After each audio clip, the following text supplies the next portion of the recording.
Okay. நம்ம நேத்து மானிட சக்தி ஸ்டார்ட் பண்ணோமேனா, அதோட விட்டோம்னு நெனைக்கிறேன். சரியா நான் சொல்றது?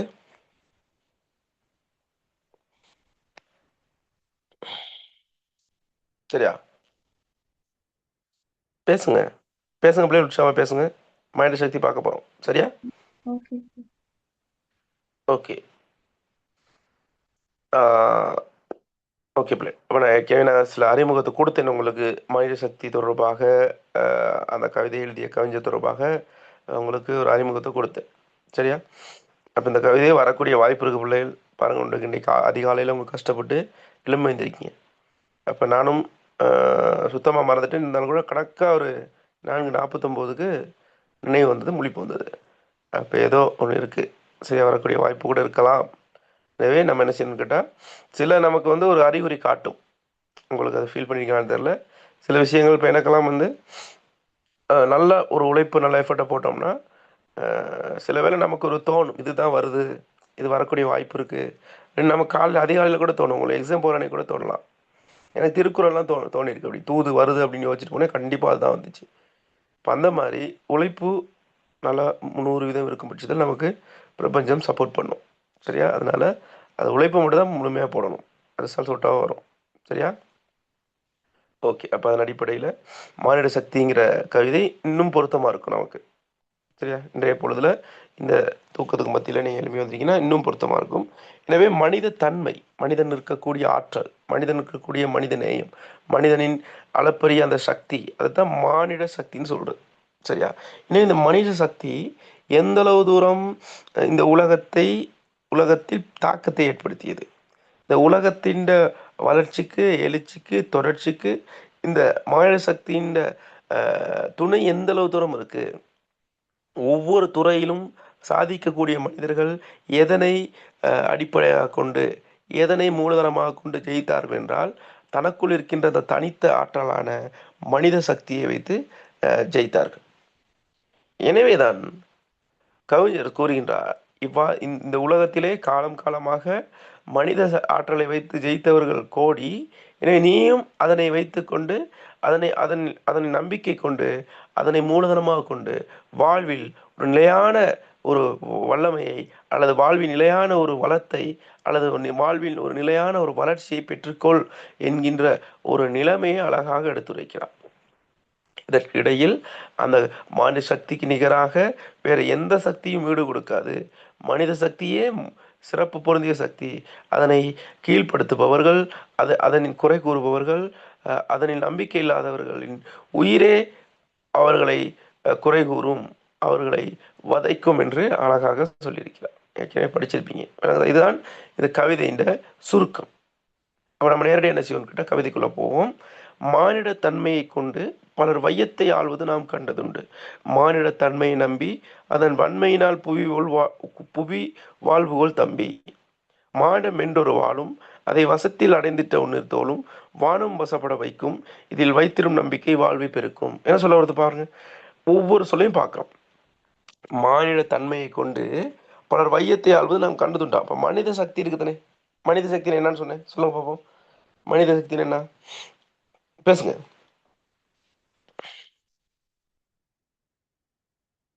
பேசுங்க பிள்ளைகள். மனித சக்தி என்றால் என்ன?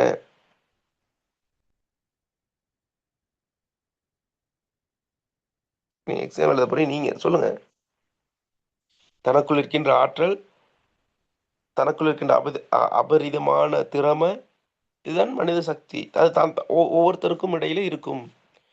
எனவே அந்த தன்மையை கொண்டு, அந்த மனித தன்மையை கொண்டு, மனித சக்தியை கொண்டு, மனித ஆற்றலை கொண்டு பலர் வையத்தை ஆள்வது நாம் கொண்டு. இந்த உலகத்தை ஆட்சி செய்தவர்கள் கோடான கோடி பேர். கோடான கோடி பேரா? இல்ல. பலர் தான். உலகத்தை ஆட்சி செய்தவர்கள் பலர் தான். ஏனென்று கேட்டால் அவர்கள்தான் தனது அந்த ஆற்றலில் நம்பிக்கை வைத்தார்கள். எனவே அதன் மூலமாக அவர்கள் ஆட்சி செய்கிறார்கள். உலகத்தை ஆண்ட அரசியல் தலைமைகள் அவர்களை சொல்லியிருக்கிறார் கவிஞர். மானிட தன்மையை கொண்டு பலர் வையத்தை ஆள்வது நாம் காண்கிறோம், கண்ணால காண்றோம். சரியா? இப்ப நீங்க இப்ப சிஎம் விஜயா இருக்கலாம். சரியா? தமிழ்நாட்டு முதலமைச்சர். யாராவது ஒரு ஆள் இவர்தான் என்னது தமிழ்நாட்டை ஆளப்போகிற முதலமைச்சர்னு நம்பி இருக்கலாம். ஆனா 100% நம்பிக்கையா இருந்திருக்காது. திடீர்னு வந்து ஒருத்தர் ஆட்சி அமைக்கிறது வந்து சாதாரண ஒரு அவன் விஷயம் இல்லை. அப்ப அவன் மீது விமர்சனம் வைக்கப்பட்டது. ஒரு சினிமாக்காரர் எப்படி ஆட்சி செய்ய முடியும்? படம் நடிக்கிறதுக்கு தகுதியா இருக்குமா ஒரு முதலமைச்சர் சீட்? நிறைய விமர்சனங்கள்.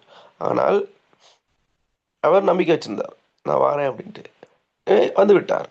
எனவே அந்த மனதின் சக்தி, மனித சக்தி தன் திறமையை விட மனித சக்தி மனதில் ஏற்படுகின்ற அந்த அந்த நினைப்பு, அந்த ஆற்றல் என்னது பெரிய ஒரு வெற்றியை கொண்டு வரும். நம்முடைய இலங்கையில் எடுத்துக்கொள்ளுங்க. யார் ஜனாதிபதி? யார் இலங்கையின் ஜனாதிபதி? அனுரகுமார திசாநாயக்க, ஏகேடி. யோசிச்சு பாருங்க பிள்ளைகள், 3 சீட் இதுக்கு முன்பு இருந்த பார்லமெண்டத்திலே 225 சீட்ல எத்தனை சீட்? 3 சீட். ஜனாதிபதி எலெக்ஷன்ல இவருக்கு இதுக்கு முன்னுக்கு நடந்த ஒரு ஜனாதிபதி எலெக்ஷன்ல போட்டியிட்டார். வெறும் 3% யாரும் நினைத்தார்களா இவர் ஜனாதிபதி வருவார்னு? வந்துட்டார். எனவே அந்த நினைப்பு, அது ஆற்றல். இப்போ பாருங்க, வித்தியாசமான ஆட்சி நடந்து கொண்டிருக்கு இலங்கையில். ஏதோ ஒரு வகையில் முன்னேற்றத்தை நோக்கி போய் கொண்டிருக்கிறத நம்ம அவதானிக்கிறோம். எனவே மானிட தன்மையை கொண்டு பலர் வையத்தை ஆள்வது நாம் கண்டதுண்டு. மானிட தன்மையை நம்பி, எனவே நீயும் உனது சக்தியை நம்பி அதன் வன்மையினால், அதன் உறுதியினால், அதன் வன்மையினால் புவி வாழ்வுகோள் தம்பி. இந்த உலகத்தில் நிலையான ஒரு நிலைபேறான வாழ்க்கையை நீ அமைத்துக்கொள். எனவே நீ நம்ப வேண்டியது உனது சக்தியை, உனக்குள் இருக்கும் தனித்த ஆற்றலை தான் என்று அவர் நமக்கு ஒரு முன்னிலையில் உள்ள ஒருத்தரை பார்த்து சொல்வதைப் போல அவர் சொல்லுகின்றார். சரியா? முதலாவது 4 வரி விளங்கிட்டா? முதல் 4 வரி விளங்கிட்டா? மானிடம் என்றொரு வாளும் அதை வசத்தில் அடைந்திட்ட உன்னிருத்தோளும் வானும் வசப்பட வைக்கும் இதில் வைத்திரும் நம்பிக்கை வாழ்வை பெருக்கும். என்னவாம்? மானிடம் என்று ஒரு வாள். நல்லா கவனிச்சுக்கொள், இதெல்லாம் ஒரு குறியீடு. சரியா? குறியீடு. மானிடம் என்றதுன்னா வாளாம். வாள் இருக்கணும் இல்லை? வாள் எப்படி ஞாபகம் வச்சுக்கணும்? வாள்னு நினைச்சுக்கங்க. சரியா? வாள். மானிடம் என்பது வாளாம். வாள் என்பதன் பயன் என்ன? வாள் என்னத்தை கொண்டு வரும்? எதுக்கு பயன்படுத்தப்படும் வாள்?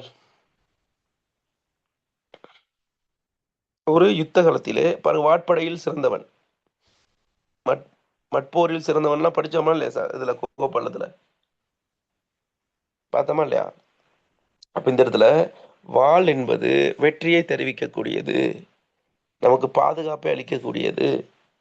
விளங்குதா?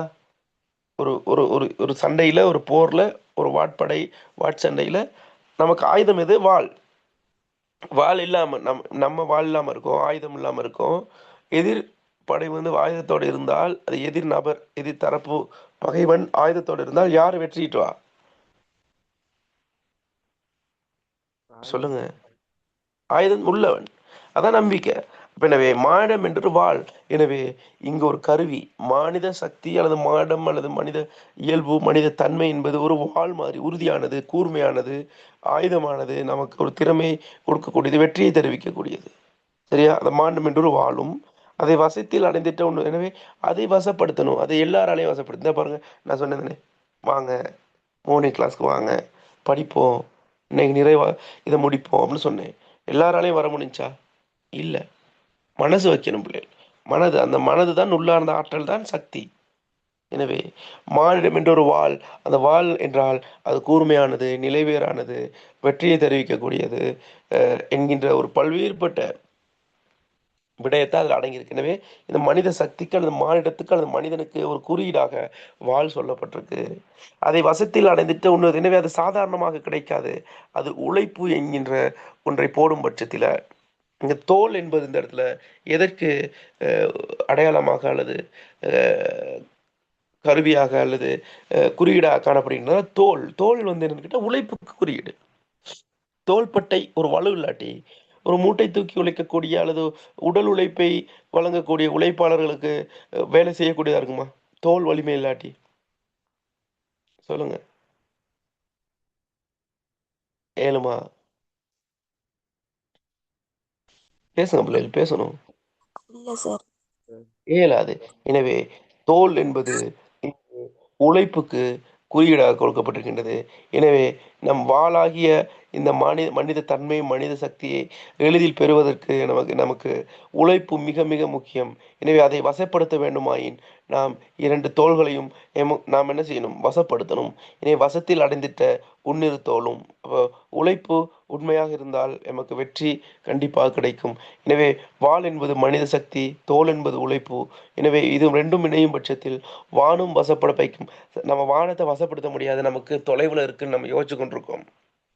ஆனால் அந்த வானத்தையே வசப்படுத்த முடியும் என்ன அர்த்தம்? இந்த உலகத்தில் எம்மால் வசப்படுத்த முடியாத, நம்மால் அடைய முடியாத எந்த ஒன்றும் இவ்வுலகத்தில் இல்லை. அதான் வானும் வசப்பட வைக்கும்னு சொல்லியிருக்காரு. இதில் வைத்திரும் நம்பிக்கை வாழ்வை பெருக்கும். எனவே இந்த என்னது இவ்வாறான மனித தன்மையில், மனித சக்தியில் வைக்கக்கூடிய நம்பிக்கை எமது வாழ்க்கையை அடுத்த கட்டத்திற்கு இட்டுச் செல்லும். அடுத்த கட்டத்திற்கு இட்டுச் செல்லும். அடுத்த கட்டம் எமது வாழ்வு சிறப்பான ஒரு ஆக்கப்பூர்வமான ஒரு உறுதியான வாழ்வாக அமையும். எனவே நாம் என்ன செய்ய வேண்டும்? எம்மில் நம்பிக்கை வைக்க வேண்டும். அதே போல உழைப்பை முதலீடாக போட வேண்டும். சரியா? முதலாவது பத்தி தெளிவாயிட்டா?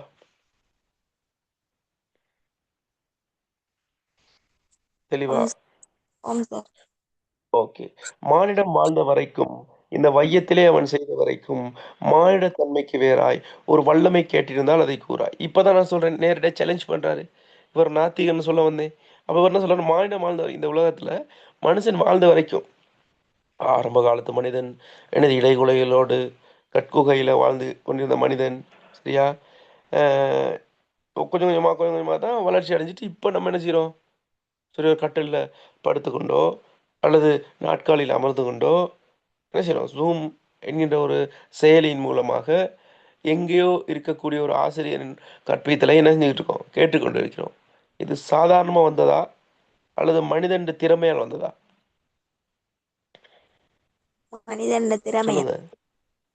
திறமையால் வந்தது. எனவே மானிடன் வாழ்ந்த வரைக்கும், இந்த வையத்திலே அவன் செய்த வரைக்கும் நிறைய கண்டுபிடிப்புகள், நிறைய என்னது நிறைய கண்டுபிடிப்புகளோடு சேர்த்து நிறைய வெற்றி. சரியா? சாதாரணமா நெருப்பை கண்டுபிடிச்சான். சரியா? உணவை கண்டுபிடிச்சான், உடைய கண்டுபிடிச்சான், வாகனத்தை கண்டுபிடிச்சான்.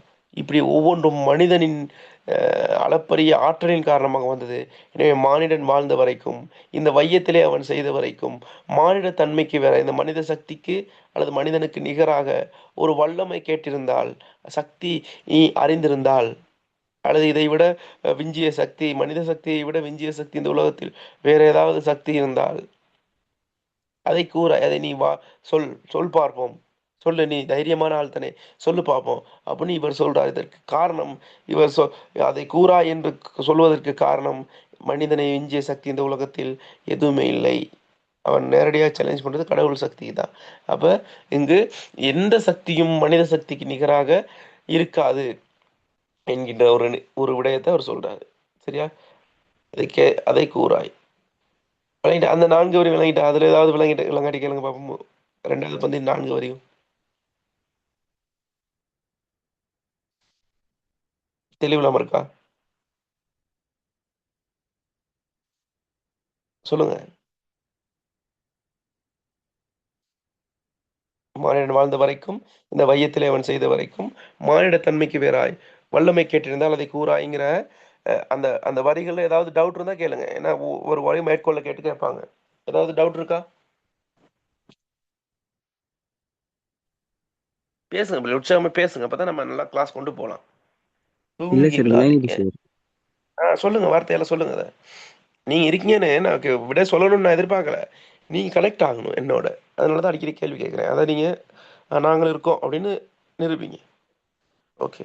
மாடம் என்பது புல்லோ அன்றி மரக்கட்டை குறித்திட வந்த சொல்லோ, கால்நடை வாழ்ந்ததும் உண்டு பின்பு கடலை வசப்பட செய்தும் அதுதான். எப்படியா? இப்போ உதாரணம் சொல்றாரு. மனிதன் என்பவன் அல்லது மனித சக்தி என்பது வெறும் புல் மாதிரியா? ஏன் புல்லோன்னு சொல்றாரு? ஏன்னா மனித அறிவோடு மனித உணர்வோடு ஒப்பிடும் போது புல் அற்பமானது, உணர்வற்றது, ஒரு பகுத்தறிவு இல்லாதது. எனவே மனிதனை புல்லோடோ அல்லது மரக்கட்டையோட ஒப்பிட இயலாது. ஏன்னா மரக்கட்டைக்கு தன்மைனா அது உயிர் பற்றது. சிந்தனை திறனற்றது. எனவே மனித சக்தி அவ்வாறல்ல, உயிர்ப்பானது. எனது மனித சக்தி அல்லது மானிட சக்தி அல்லது மானிடம் என்பவன் புல்லோ அல்லது மரக்கட்டையை குறித்திட வந்த சொல்லோ அல்ல. அவன் தனித்த சிறப்பு பொருந்தியவன். அந்த மானிடம் என்பது புல்லோ அன்றைய மரக்கட்டையை குறித்திட வந்த சொல்லோ அப்படின்னு சொல்றாங்க. கால்நடை வாழ்ந்ததும் உண்டு, பின்பு கடலை வசப்பட செய்தது. அப்ப எப்படி பத்தி சொல்றீங்க?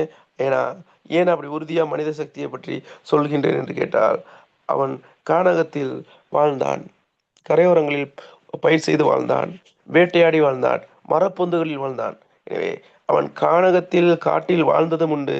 அதுக்கு பிறகு காலம் செல்ல செல்ல சிந்தனையில் மாற்றம் ஏற்பட்டு கடலையே வசப்படுத்தி நிறைய நாடுகான் பயணங்கள், அமெரிக்காவை கண்டுபிடிக்கிறார்கள், இந்தியாவை கண்டுபிடிக்கிறார்கள். இப்படி முக்கியமான நாடுகளை கண்டுபிடித்து அடுத்த கட்டமாக பொருளாதாரம், வணிகம் என பல்வேறுபட்ட வகையில் வளர்ச்சி அடைவதற்கு இந்த இந்த நிலையில் உலகம் இப்படி இருப்பதற்கு மனித சக்தி தான் காரணம் என்று மனித சக்தியின் ஆற்றலை போற்றுகிறார் கவிஞர்.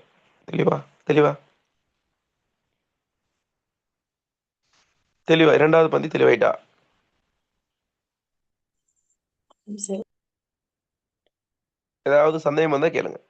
போல நேரம் பார்த்ததுல எதுவும் சந்தேகம்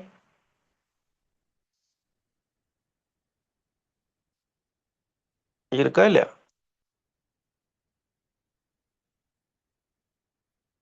பிள்ளைகள் பேசுங்க, அன்மியூட் பண்ணி பேசுங்க. மைக் அன்மியூட் பண்ணி வச்சிருந்தாலும் பிரச்சனை இல்லை.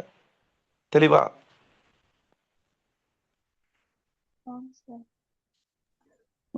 ஆ, அப்படி ஓம் சொல்லுங்க. சார். உற்சாகமா இருங்க. ஓகே.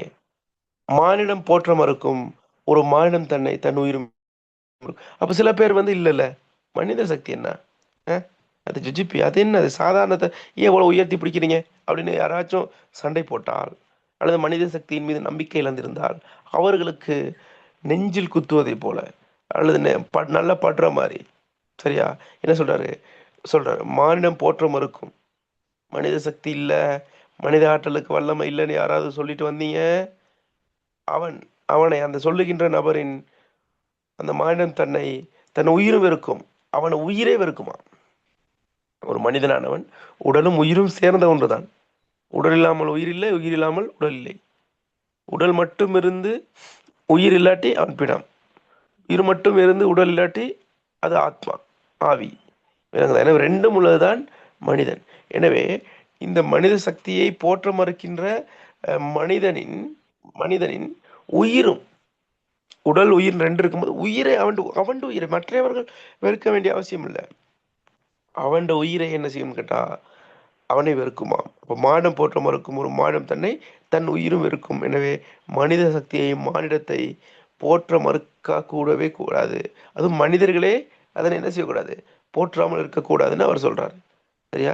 அதுக்கு பிறகு சொல்ல வந்த விஷயங்கள் ரொம்ப ஒரு குறியீட்டு பாங்கான விஷயங்களே நல்லா கவனிச்சுக்கொள்ளுங்க. எக்ஸாமுக்கு இதை வச்சு குழப்பலாம். மாடம் என்பது குன்றா, மனித சக்தி என்னவா? குன்றா. குன்று என்ன? குன்று என்ன? மலை. மலை. மலை, மலைக்குன்று. சரியா? மலை. எனவே அது உயரத்துல இருக்குமா பள்ளத்துல இருக்குமா? உயரத்துல இருக்கும்.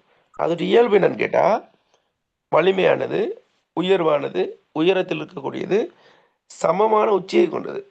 சரியா? நடு மத்தியில உச்சி இருக்கும். சரியா? சமமான உச்சியை கொண்டது. எனவே இவர் சொல்றார் மானம் என்பது குன்றா, மானம்ங்கிறது ஒரு குன்றா அப்படி.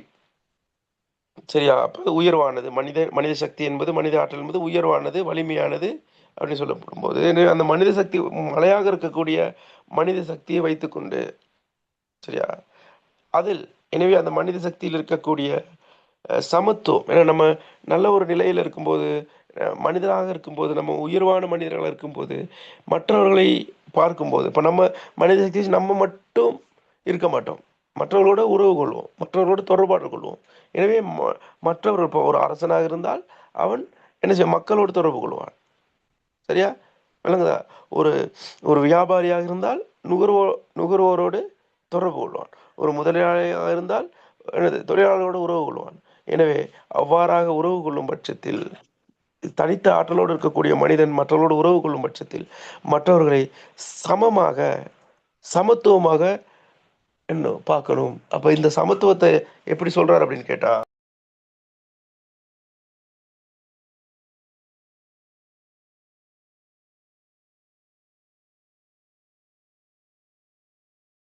சமத்துவம் என்கிற நிலையில் பார்க்கும்போது இந்த இடத்துல என்ன கேட்டா, அந்த மலை இந்த நடுப்பகுதி உச்சி எப்படி எல்லோருக்கும் பொதுவா இருக்குமோ, அனைத்துக்கும் பொதுவா இருக்குமோ, அதே போல மலையாக காணப்படக்கூடிய மனிதன் மற்றவரோடு உறவு கொள்ளும்போது சமத்துவமாக என்ன செய்யணும், அனைவரையும் ஒன்றாக பார்க்கக்கூடிய சமத்துவ நிலையோடு மற்றவர்களை பார்க்க வேண்டும். எனவே மானம் என்பது குன்று தன்னில் வாய்த்த சமத்துவ உச்சியில் நின்று, எனவே இந்த இடத்துல போய் என்ன தெரியுமா, இது உச்சி நிக்க சொல்லல.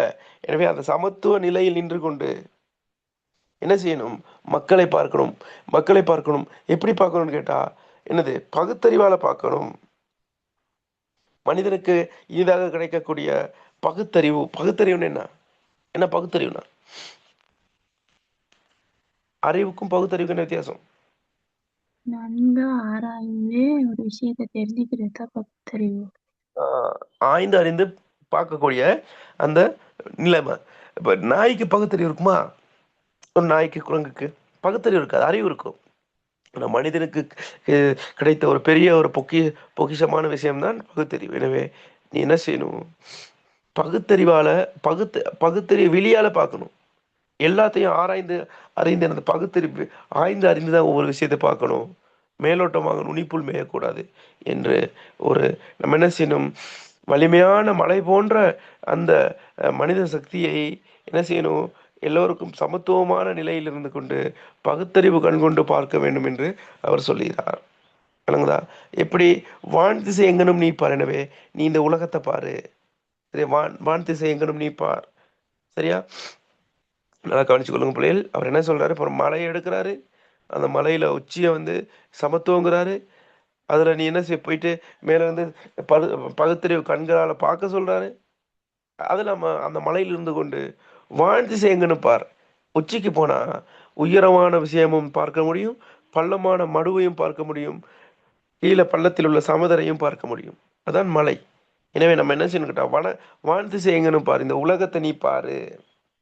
சரியா? உலகத்தை நீ பார்க்கும்போது சரியா, வாழ்வின் வல்லமை, இந்த இந்த வாழ்க்கையின் மிகப்பெரிய சக்தி மனித சக்தி தான், மனித சக்தி தான் என்று நீயே புரிந்து கொள். யாரும் உனக்கு கிளாஸ் எடுக்க தேவையில்ல, வகுப்பெடுக்க தேவையில்ல, யாரும் புரிய வைக்க தேவையில்ல, உனக்கே தெரியும். என்னது, இந்த உலகத்தை நன்றாக ஆய்ந்து அறிந்து பகுத்தறிவு கண்கொண்டு சமத்துவ நிலையோடு நீ நோக்கும் பொழுது உனக்கே புரிய வரும், இந்த வாழ்வின் வல்லமை மனித சக்தி தான், மனித சக்தியை விஞ்சிய சக்தி இந்த உலகத்தில் இல்லை என்று உனக்கே புரிய வரும். என்றே நீ தெரிந்து கொள், என்றே நீ தேர்வடைந்து கொள், அல்லது என்றே நீ நம்பு அப்படிங்கிற மாதிரியான என்றே தேர்னா நீ தெரிஞ்சுக்கோ அப்படிங்கிற மாதிரியான ஒரு அர்த்தத்துல அது வருது. இதுதான் பிள்ளைகள் மனித சக்தி என்கின்ற கவிதையில் உள்ள விளக்கம். தெளிவா?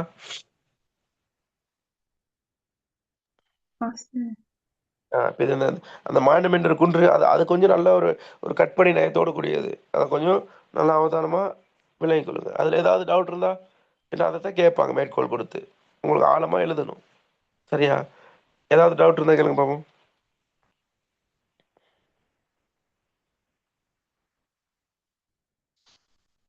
என்ன க்ரௌடு கொஞ்சம் குறைவா தான் படிப்பிக்கிறது ஒரு மோட்டிவேஷன் இல்லாத மாதிரி இருக்கும்.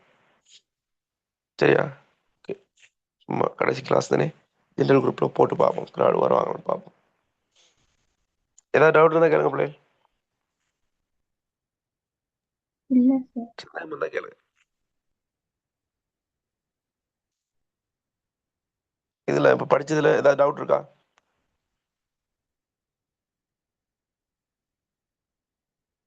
இல்ல சார். ஏதாவது டவுட் இருக்கா? இல்ல தானே? இல்ல சார். அப்ப கேள்வி பதில் போமா? Okay sir. ஓகே.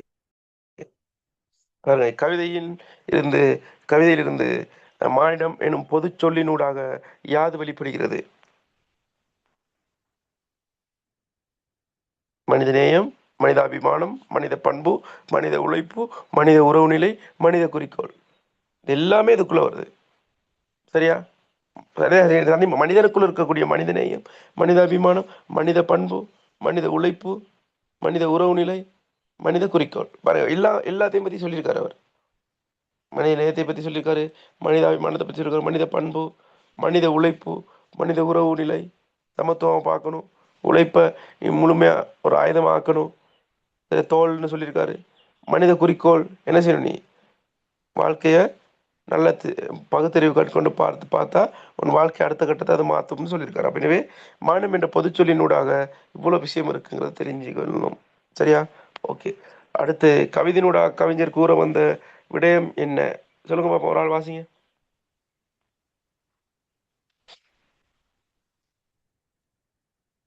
வாசிங்க. உலகில் மிக உயர்வாக கருதப்படுவது மனித சக்தி என்றும், அதனால் இவ்வுலகில் வாழும் ஒவ்வொரு மனிதனும் அதன் வல்லமையை உணர்ந்து சமத்துவ உணர்வுடன் மனிதாபிமான நோக்கிலும் வாழ வேண்டும் என்பதாகும். உலகில் மிக உயர்வாக கருதப்படுவது மனித சக்தி என்றும், அதனால் இவ்வுலகில் வாழும் ஒவ்வொரு மனிதனும் அதன் வல்லமை உணர்ந்து, அதோட திறமையை உணரணும், அதோட சக்தியை உணரணும், சமத்துவ உணர்வுடனும் மனிதாபிமான நோக்கிலும் வாழ வேண்டும் என்பதாகும். தெளிவா ஆழமா பார்த்தா தான் கருத்து. சரியா? தான் கூற விளைந்த கருத்தை எவ்வாறான உத்திமுறை கொண்டு எடுத்துரைக்கிறார்னு பார்க்கும்போது, ஒருவரை முன்னிறுத்தி அவருடன் பேசுவது போல எடுத்துரைத்து, எந்த இடத்துல ஒருவரை முன்னிறுத்தி பேசுற மாதிரி இருக்கு? 20 புள்ளிக்கு பார்த்துக்கிட்டு இருக்கும் பிள்ளைகள் அவதானமா பாருங்க. எந்த இடத்துல சொல்லப்படுது? தேர், பார், அதெல்லாம் இது முன்னிலை உள்ள ஒருத்தர் தான் சொல்லலாம். அப்ப முன்னிறுத்தி ஒருவரை பேசுவது போல அந்த கவிதையை அமைச்சிருக்கார். கவிதை எப்படி அமைச்சிருக்காருங்கிறது தான் சொல்ல வந்த விஷயம். மனித சக்தியின் மகத்துவத்தை சொல்றது, அதை எப்படி சொல்றாருங்கிறது தான் விஷயம். கருத்தை வலியுறுத்துவதற்கு பொருத்தமான உருவகணியை கையாண்டிருக்கார். அரசர்கள், தலைவர்கள், விஞ்ஞானிகள் போன்றவரை குறிப்பால் உணர்த்தி அவரது வெற்றியின் பின்னணியில் எடுத்துரைத்து. சரியா? மனித சக்தியின் ஆற்றல் செயற்படுத்த மைக்க மீட் பண்ணுங்க. விளங்குதா? மைக்க மீட் பண்ணுங்க.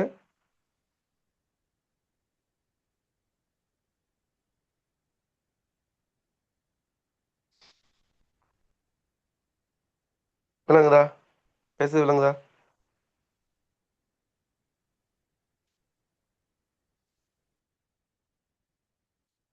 ஓகே. அடுத்த வாசிங்க பாப்போம். அடுத்த கேள்வி. தான் கூற விழுந்த கருத்தை எவ்வாறு உத்திமுறையை கையாண்டு துரைக்கிறார்? அதை வாசிங்க ஒரு ஆள்.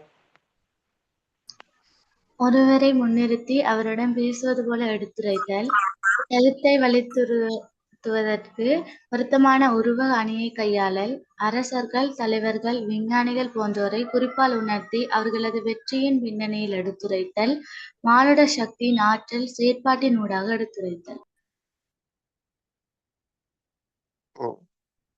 வாசிங்க வாசிங்க. மியூட்ல இருக்கு.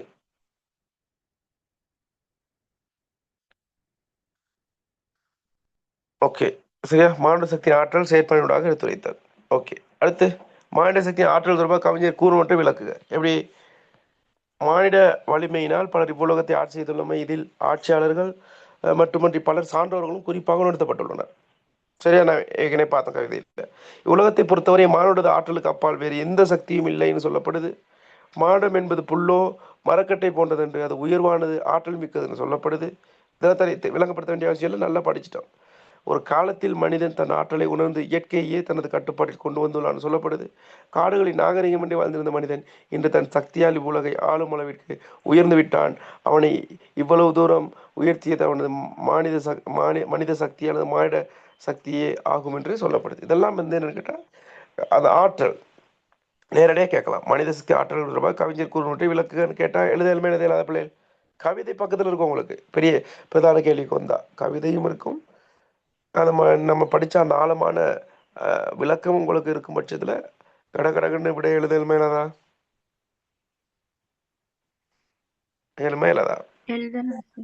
எழுதலாம்.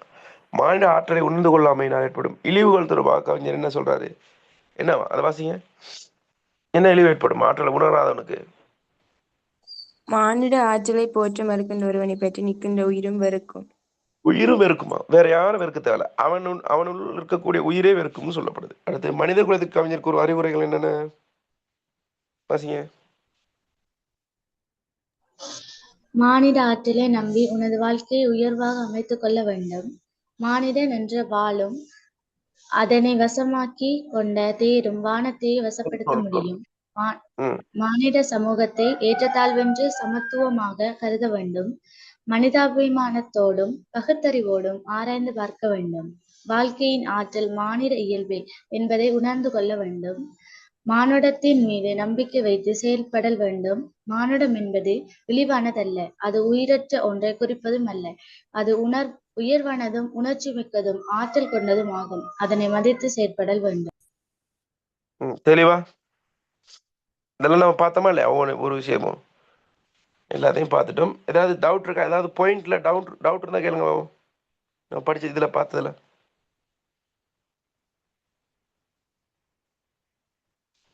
மானிட ஆற்றலை நம்பி உனது வாழ்க்கை உயிராக அமைத்துக் கொள்ள வேண்டும். எது ஞாபகம் வருது? எந்த வரி ஞாபகம் வருது? மானிட சக்தி நம்பி அதன் வன்மையினால் புவி வாழ்வு தம்பின்லாம் சொல்லப்படுதுதானே. அந்த மானிடம் என்ற ஒரு வாழும், அது அதனால் மானிடம் என்ற ஒரு வாழ் அதை வசத்தில் இருந்துட்டு தோல் அந்த விஷயம்லாம் வருது. சரியா? அடுத்து மாநில சமூகத்தை ஏற்றத்தாழ்வின்றி சமத்துவம் வாழ்தல் எந்த இடத்துல வருது? வரிகளை சொல்லுங்க, வரிகளை. சிறுகுறிப்பு வந்து அவன் கவிதை இருக்காத பிள்ளை நம்ம தான் எழுதணும். மாநில சமூகத்தை ஏற்றத்தாழ்வின்றி சமத்துவமாக்குறது எந்த இடத்துல சொல்லப்படுது? மானிடம் என்றது குன்று தன்னில் வாய்த்த சமத்துவ உச்சில் நின்று. ஞாபகம் இருக்கா இல்லையா கவிதையெல்லாம்? சரியா? மனிதாபிமானத்தும் பகுத்தறிவு ஆராய்ந்து பார்க்கணும். கவிதை வரிகளை சொல்லுங்க, ஸ்பீக்கா சொல்லுங்க. இங்கு வாய்த்த பகுத்தறிவாம் விடியாலே. வாழ்ந்து செய்யணும் நீ பாரு, அந்த இடத்துல வருது. ஓகே, அதை கொஞ்சம் பார்த்துக்கொள்ளுங்க. அப்போ இது உங்களுக்கு தெளிவாக இருக்குங்கிற நம்பிக்கை இருக்கு. சரியா? அடுத்த கவனிங்க, இதில் அணிகள் கையாளப்பட்டிருக்கு, அதை கொஞ்சம் பார்க்கணும். என்ன அணி கையாளப்பட்டிருக்கு? இந்த இடத்துல உருவகன் நிறைய இடத்துல கையாளப்பட்டிருக்கு. மாண்டம் என்ற ஒரு வாள், மாண்டத்தின் சக்தியை வெளிப்படுத்தி உருவகம் பண்ணணும். அப்போ மனிதன் வந்து ஒரு வாளாகவே சொல்லப்படுது. அது சக்தி, வலிமை, வெற்றி, அதற்கு அறிகுறியா இருக்கிறனால. அடுத்து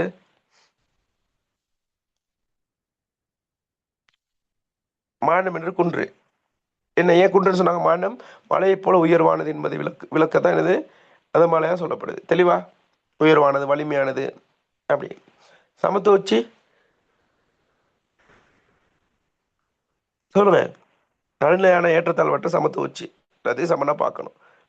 மலையில உள்ள சமத்துவ உச்சி. பகுத்தறிவாவிலி எதரையும் ஆராய்ந்து பகுத்தறிவாவிலி வெளியில் மாநில சக்தி இலக்கை காண முடியும். தெளிவா? தெளிவா? தெளிவா தெளிவா தெளிவா ஆக்டிவா இருங்க, கொஞ்சம் பேசுங்க. தெளிவு சார். கவிதையில் இலக்கிய சிறப்பு சொல்லுங்க பாபா, வாசிக்கிறாள். மனிதன் மானிடத்தன்மையை மனித சக்தி என்பவற்றில் கவிஞர் கொண்ட ஆழமான நம்பிக்கையினையும் அசைக்க முடியாத உறுதிப்பாட்டையும் இக்கவிவரிகளினூடாக அவதானிக்கலாம். மானிட சக்தியில் ஆற்றல் பலவும் இங்கு குறிப்பிட்டுள்ளன. மானிடத்தை கூர்மையின் வாளுக்கும் நிமிர்ந்துயர்ந்து நிற்கும் குன்றும் ஒப்பிடப்பட்டிருப்பது நயக்கத்தக்கதாகும். பகுத்தறிவு கண்களில் மானிட சக்தியின் இலக்கை காண வேண்டும் எனும் கருத்தும் வெளிப்பட்டிருக்கிறது. ஓசை வளம் இயல்பாக அமைந்துள்ளது. எளிய நடையும் அழகும் தமிழும் எல்லோருக்கும் விளங்கும் வகையில் ஆக்கப்பட்டுள்ளது. சந்த ஓசை, துள்ளல் நடை என்பன இக்கவிதையை அழகுபடுத்துகின்றன. நல்லா கவனிச்சுக்கணும். இலக்கிய சிறப்பு அல்லது கவிஞரின் மொழியாற்றல், கற்பனை திறன்லாம் புகழும் போது அல்லது இப்படி புகழ சொல்லி கேள்வி வரும்போது எனது எளிமையான ஒரு சந்த ஓசை காணப்படுது, சிறப்பான கவி நயம் காணப்படுகின்றது, சிறந்த அணிகளை கையாண்டிருக்கிறார் அப்படின்னு புகழணும். அதுதான் என்னது இலக்கிய சிறப்பு, மொழியினுடைய சிறப்பு, எடுத்துரைப்பு, உத்தி. மனிதன் மனிதம் மானிய தன்மை மனித சக்தியின் மட்டில் கவிஞர் கொண்ட ஆழமான நம்பிக்கையும் அசைக்க முடியாத உறுதிப்பாட்டை வரினூடாக அவதானிக்க முடிகின்றது. மானிட சக்தியில் ஆற்றல்கள் பலவும் இங்கு குறிப்பிடப்பட்டுள்ளன. மானிடத்தின் கூர்மையின் வாளுக்கும் நிமிர்ந்து நிற்கும் குன்றுக்கும் ஒப்பிடப்பட்டிருப்பது நயக்கத்தக்கதாகும். பகுத்தறிவு கண்களில் மானிட சக்தியின் இலக்கை காண வேண்டும் என்று கருத்தும் வெளிப்படுத்தப்பட்டிருக்கிறது. ஓசைவரம் இயல்பாக அமைந்துள்ளது. எளிய நடையும் அழகு தமிழும் எல்லோருக்கும் விளங்கும் வகையில் ஆக்கப்பட்டுள்ளது. சந்த ஓசை துள்ளல் என்பன இக்கவிதையை அழகுபடுத்தி இதெல்லாம் எழுத எழுதலதா சிறப்பு இலக்கிய சிறப்பு அல்லது மொழிநடை சிறப்புன்னு சொன்னா எழுதலாம் சார். எழுதலாம். அப்ப பரீட்சை வினாத்தில் மேற்கோள் கொடுக்கப்பட்ட வரிகளை விளக்க வேண்டி வரும். அவற்றை மேற்கோள் கொடுத்து மாடம் என்ற ஒரு வாழ் அதை வசத்தில் அணைந்திட்டு உணர்த்தோல் இதுல சிறப்பு கேட்பாங்க. எழுதலாத உங்களுக்கு எழுதலாம் சார். மாண்டம் என்பது குன்று தன்னில் வகுத்த பகுத்தறிவு உச்சியில் நின்று அப்படின்னு கேட்டுறாங்க. எழுதலாதா என்னத்தை சொல்ல வருதுன்ட்டு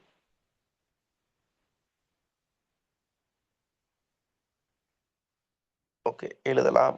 சரியா? ஓகே பிள்ளைகள், அந்த அடிப்படையில் நம்ம நினைச்சிட்டோன்னு கேட்டால் கவிதை மைண்டை செத்தி பார்த்துருக்கோம். சரியா? அப்போ நேற்று குகப்படலம் திரும்ப எத்தனாவது ரவுண்ட் வர? 3வது 4வது ரவுண்ட் வருமா? எத்தனாவது சுற்று வந்துகிட்டு இருக்கோம்?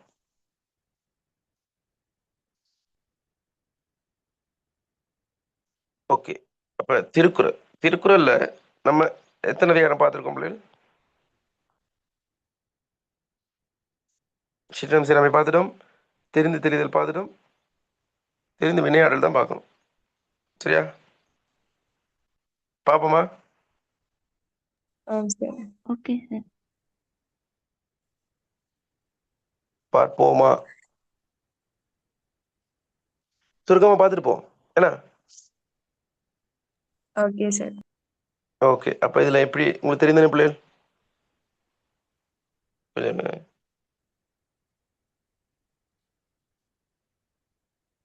Wait.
பேசுறது விளங்குதா பிள்ளைகள்? சார். ஓகே. இந்த தெரிந்து வினையாடலுக்கு அந்த அந்த பாடல் மாதிரி ஒன்று கொடுப்பேன், 11வது குறளை இந்த பாடம் வைக்கணுங்கன்னு. அப்படி எதுவும் கொடுத்துருக்கேன் நான் ஏற்கனவே, நோட் பண்ணி வச்சேன், அது எனக்கு மிஸ் ஆகி. இல்ல சார். திருக்குறளுக்கு வந்தவங்க, ஏற்கனவே தொடருக்கு வந்தவங்க,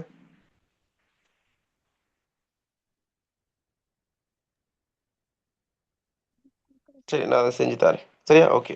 அப்போ அது மிஸ் ஆயிட்டு. ஓகே. அப்போ தெரிந்து வினையாடல் என்ன பிள்ளைகள்? தெரிந்து வினையாடல் என்ன அர்த்தம் இதை சொல்லுங்க, கொஞ்சம் டிஸ்கஸ் பண்ணிட்டு போவோம்.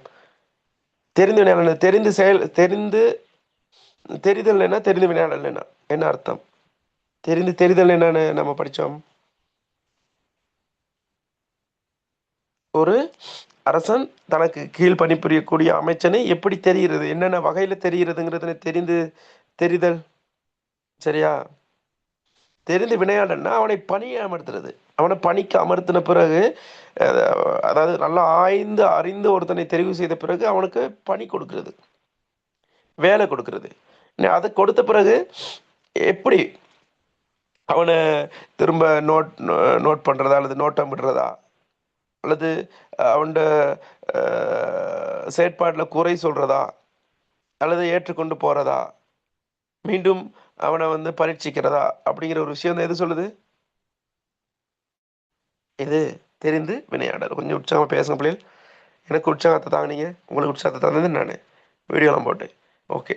அப்போ தெரிந்து வினையாடல் என்னன்னு வாசிங்க பார்ப்போம். முதல்ல 3 வரியும் ஆரம்பத்தில் உள்ளது. ஒரு தலைவன் அல்லது நிர்வாகி ஒரு காரியத்தை முடிப்பதற்கு ஏற்ற சரியான நபரை எவ்வாறு ஆராய்ந்து தேர்ந்தெடுக்க வேண்டும், அவரை எப்படி பணியமர்த்த வேண்டும் என்பதை இவ்வதிகாரம் குறிப்பிடுகின்றது. ஒரு தலைவன் அல்லது நிர்வாகி ஒரு காரியத்தை முடிப்பதற்கு ஏற்ற சரியான நபரை எவ்வாறு ஆய்ந்து, அந்த காரியத்தை, இப்போ ஒரு அரசனா இருந்தா அவனுக்கு நிர்வாகி யாரு? அமைச்சன். சரியா? எனவே அவனை எப்படி ஆய்ந்து அறிந்து என்னது அவனை பணியமர்த்த வேண்டும் என்பதை இவ்வதிகாரம் குறிக்கிறது. பணியமர்த்துறது. இப்ப அடிப்படையில தெரிந்து வினையாடல் இலக்கணம் என்னென்ன குறள்ல வருது? 1, 2, 3. வினையிலிருந்து தவிர்க்கப்பட வேண்டியவர் 4, 5. ஆளுவதற்குரியாரின் ஆளும் திறன்களும் ஆளும் வழிவகையும். எது? ஆளுதற்குரியாரை ஆளும் திறன்களும் ஆளும் வழிமுறையும். 6, 7, 8, 9, 10. இதை பிரிக்கப்பட்டிருக்க அந்த வகைப்பாடு. எனவே கடகடகடன்னு நம்ம சோட்டா பார்த்துட்டு போவோம். நன்மையும் தீமையும் நாடி நலம் புரிந்த தன்மையா நாளப்படும். சரியா? இப்போ உங்களுக்காக நீங்க பாடமாக்கி நல்லா தெளிவா இருப்பீங்க. சொல்லுங்க, திருக்குறள் எல்லாரும் சேர்ந்து சொல்லுங்க பாப்போம். முதலாவது குறளை எல்லாரும் சேர்ந்து. நன்மையும் தீமையும் நாடி ஆளப்படும். நன்மையும் தீமை நாடி நலம்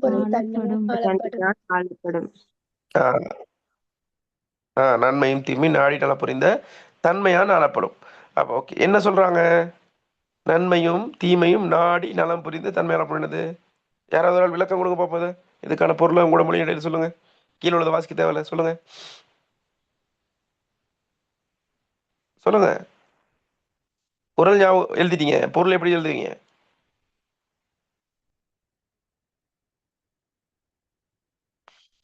பேசுங்க பிள்ளைகள், ஏன் இப்படி சைலண்டா இருக்கீங்க? சார், ஒரு விஷயத்துல நல்லது எது கெட்டது எதுன்னு தேடி ஆராய்ஞ்சி அதை நாடி விரும்புறவங்கள அந்த நல்லவங்கன்னு சொல்லப்படுது. அதாவது நன்மையும் தீமையும் நாடி நலம் புரிந்து தன்மையாக நலப்படும். அதாவது தனிப்பட்ட செயலின் தன்னிட்ட ஒரு பொறுப்பை கொடுத்துட்டாங்க. சரியா? அந்த பொறுப்பு கொடுத்த பிறகு இது எனது இலக்கணம் தானே, தெரிந்து வினையாடின இலக்கணம் தானே. இப்போ தன்னிடம் விடப்பட்ட செயலின் உள்ள நன்மை தீமைகளை ஆராய்ந்து இந்த செயலில் நன்மை எது இருக்கு, தீமை எது இருக்கு. இப்போ புதுசாக ஜொப்க்கு வரவர், வேலைக்கு வரவர் இப்போ தான் புது சூழலாக இருக்கும், புது விஷயமா இருக்கும். அதுக்கு முன்னுக்கு இந்த வேலையை ஒருத்தர் செஞ்சுக்கிட்டு இருந்திருப்பாரு. அப்ப இவர் புதுசா வரும்போது அந்த செயலில் உள்ள நன்மை தீமையில ஆராய்ந்து அவற்றுள் நல்லதே, சரியா, இது இப்படி இப்படி தீமை செய்யக்கூடிய வாய்ப்பு இதில் இருக்கு, இவ்வளவு விஷயங்கள் நன்மை செய்யலாம், எனவே அதில் நல்லதையே செய்ய விரும்புவன் தான் சிறந்த செயல்களை செய்ய தக்கவனாவான். சரியா? விளங்குதா? அப்ப நன்மை தீமை ரெண்டுமே இருக்கும் ஒரு செயல்ல. எனவே அந்த தீமையெல்லாம் விடுத்து விட்டு நன்மை செய்யக்கூடியவன். இப்போ ஒருத்தர் ஒரு செயலாளரா, ஒரு அமைச்சின் செயலாளர் ஒருத்தர் போடுறாரு வைங்களேன். பவர் என்ன செய்வார்னு கேட்டால் வேலை செஞ்சுட்டு போயில சில பேர் என்னது ஒரு வேலையை முடிக்கிறதுக்காக லஞ்சம் கொடுக்கறதுக்கு வரலாம். சரியா? லஞ்சம் கொடுத்து அந்த வேலையை முடிக்க அப்போ இவர் என்ன செய்யணும், இது வந்து தீமை, இதை செய்யக்கூடாது அப்படின்னு தீமையை விட்டு ஒழிக்கணும். நன்மைனா ஒரு மக்கள் வந்து என்ன செய்கிறாங்க, நிறைய கோரிக்கையை விடுறாங்க, இந்த வேலையை செய்யுங்க, எங்களுக்கு வீடு கட்டி தாங்க, அது தாங்க, இது தாங்கன்னு சொல்லல, இந்த விஷயத்தை செய்யலாம். அது நன்மை பயக்கக்கூடியது. எனவே தான் நன்மையும் தீமையும் நாடி நலம் புரிந்த தன்மையால் ஆளப்படும். தன்னிடமிடப்பட்ட செயலின் உள்ள நன்மை தீமைகளை ஆராய்ந்து அவற்றுள் நல்லதையே செய்யுபவன் சிறந்த செயலை செய்யத்தக்கவன். விளங்குதா? சிறந்த செயல்களை செய்யத்தக்கவன் யாரு? தன்னிடம் விடப்பட்ட செயலின் நன்மையும் தீமையும் ஆராய்ந்து அவற்றுள் எதை செய்யணும்? நன்மையா தீமையா? நன்மையை நன்மையா. செய்யும். விளங்கி கொள்ளுங்க, அந்த குறளை விளங்கி கொள்ளுங்க, பொருளை விளங்கி கொள்ளுங்க, பாடம் பார்க்க போகாதீங்க. ஓகே, அடுத்து 2வது குறள். வாரி பெருக்கி வளம்படுத்தி உற்றவை ஆராய்வன் செய்கவினை. அப்படின்னு என்னது? வாரி பெருக்கி வளம்படுத்தி உற்றவை ஆராய்வன் செய்கவினை. என்ன சொல்லுங்க பாப்போம், விளக்குங்க பார்ப்போம். எக்ஸாம் செய்ய போகிறேன், நீங்கள் சொல்லுங்க பார்ப்போம். எப்படி தயாரிக்கீங்க, எப்படி விளங்கிருக்கீங்க? மொழி நாட்டில் சொல்லுங்க.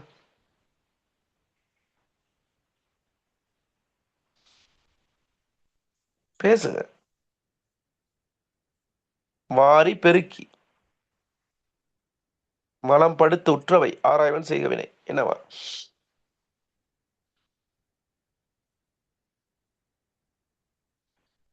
பேசுங்க பிள்ளைகள். பொருள் வரும் வழிகளை பெருக செய்து. பொருள் வரும் வழிகளை ஈட்டி நாட்டின் பொருளாதாரத்தை வளர்ச்சி அடைய செய்து அங்க என்னென்ன பிரச்சனை இருக்கோ அதெல்லாம் தீர்த்து வைக்கிறது தான் ஒரு அரசு பிரதான கடமைன்னு சொல்லுது. அதாவது ஒரு நாட்டோட வளர்ச்சிக்கு பொருளாதாரம் ரொம்ப ரொம்ப முக்கியம். பொருள் இல்லாட்டி அங்கே செயல் செய்யலாது. எனவே பொருள் வரும் வழிகளை பெருக செய்து. இப்போ பாருங்க, இப்போ சொல்றாரு குறிப்பிட்ட காலத்துல நாட்டில் உள்ள பிரதான பாதையில எந்த ஒரு கடனும் இல்லாம என்னால் என்ன செய்யணும்,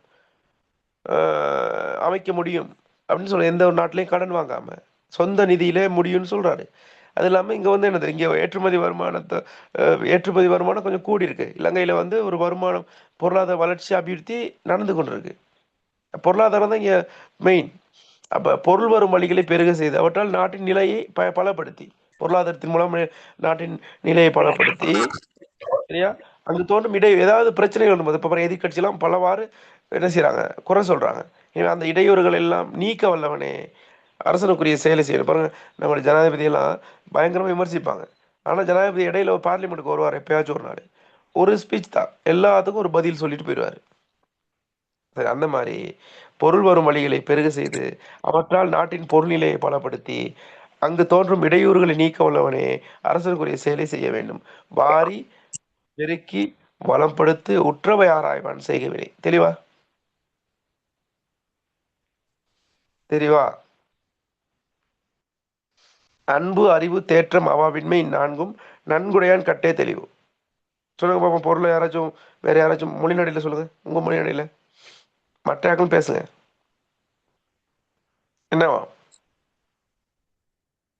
இலக்கணம் தெரிஞ்ச இலக்கணம் 3வது குறள் சொல்லுங்க, என்னென்ன இருக்கணும்? தயாராகிட்டீங்களா பிள்ளைகள் திருக்குறளுக்கு? சொல்லுங்க. அரசன் மேல அன்பும், அவன் சொல்றத விளங்கி கொள்ற தெளிவும், வேற யாருடைய பொருள் மேல ஆசை இல்லாம இருக்கிற பண்புகளை கொண்டிருக்க வேண்டும். அதாவது அன்பு இருக்கணும். அரசன் மீது மட்டும் இல்ல, அந்த செய்யற செயல் மீது அல்லது செயலோட தொடர்புடையவங்க மீது அன்பு இருக்கணும். அந்த துறை சார்ந்த அறிவு இருக்கணும். ஒருவருக்கு பொருளாதார அமைச்சு கொடுத்துறாரு அமைச்சருக்கு, பொருளாதார ரீதியாக ஒரு அறிவு இருக்கணும். பொருளாதாரம் பற்றி அறிவே இல்லாட்டி எப்படி அவர் வளர்ச்சியை நோக்கி போவார்? அறிவு, ஆராய்ந்த துணிவு, எடுத்த முடிவெடுக்கக்கூடிய ஒரு ஆராய்ந்த துணிவு இருக்கணும். ஆசை இருக்கக்கூடாது. பொருளாதார அமைச்சர்னா காசு என்கிட்ட அடிக்க முடியுமா, ஏதாவது லஞ்சம் வாங்கலுமான்னு யோசிக்கக்கூடாது. ஆசையின்மை ஆகிய 4 பண்புகளும், இந்த 4 பண்புகளும் நிறைந்த ஒருவனையே செயலாற்றுவதற்கு தகுதியுடையப்பா. அவனை தான் என்ன செய்யணும், செயல்படுத்துறதுக்கு தகுதியுடன் ஆக்கணும். அப்போ என்ன இருக்கணும்? அன்புடையவனா இருக்கணும், அறிவு, ஆராய்ந்த துணிவு, ஆசையின்மை, இவை 4 பண்புகளும் நிறைந்த ஒருவனையே செயலாற்றுவதற்கு தகுதியுடைய தெரிய வேண்டும். இதுதான் அன்பு, அறிவு, தேற்றம், அவாவின்மை 4ம் நன்குடையார் கட்டை தெளிவு. அப்போ இந்த 3 குறளும் எதை சொல்லுது? தெரிந்து விளையாடலின் இலக்கணம் சொல்லுது. அப்ப இலக்கணத்தை எழுதிடலாமா? அப்ப என்ன இலக்கணம்? நல்லதையும் தீயதையும் ஆராய்ந்திருந்து நல்லது செய்யணும். பொருள் வரும் வழிகளை பெருக செய்து அவற்றால் நாட்டின் பொருள்நிலையை பலப்படுத்தி அங்கு தோறும் இடையூறுகளை நீக்கணும். அன்பு இருக்கணும், அறிவு இருக்கணும், துணிவு இருக்கணும், ஆசையின்மை ஆகிய பண்புகள் இருக்கணும். இது ஒருவனதானது செயலாற்றுவது தவிர தெரிய வேண்டும் அப்படின்னா இதுல இந்த தெரிந்து வினையாடலின் செயலை செய்யக்கூடிய ஒன்ற இலக்கணம் இவ்வாறான குவாலிஃபிகேஷன் அவனுக்கு இருக்கணும்னு தான் முதல் 3 குறளும் உணர்த்தது. இந்த 3 குறளும் ஞாபகத்தில் இருக்கா? அதுக்கான பொருள் ஞாபகத்தில் இருக்கா?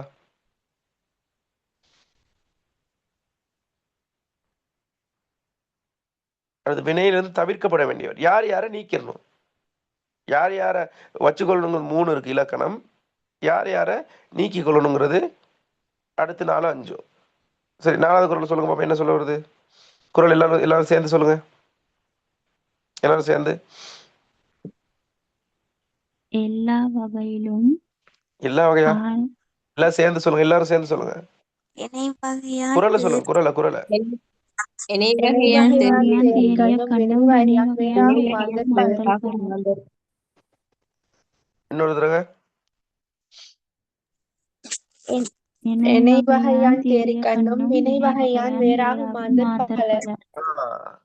அப்ப நல்லா இன்டர்வியூலாம் வச்சு எல்லாம் இது பண்ணி பார்த்து முடிச்சாச்சு. வேலைக்கு அமர்த்திட்டோம். இவன் என்ன செஞ்சிருக்கலாம்? இன்டர்வியூக்கு பாஸ் பண்ணுங்கிறதுக்காக நடிச்சிருக்கலாம். திறமை இருக்கிற மாதிரியும் சரியா குவாலிஃபிகேஷன் இருக்கிற மாதிரியும் நடிச்சிருக்கலாம்.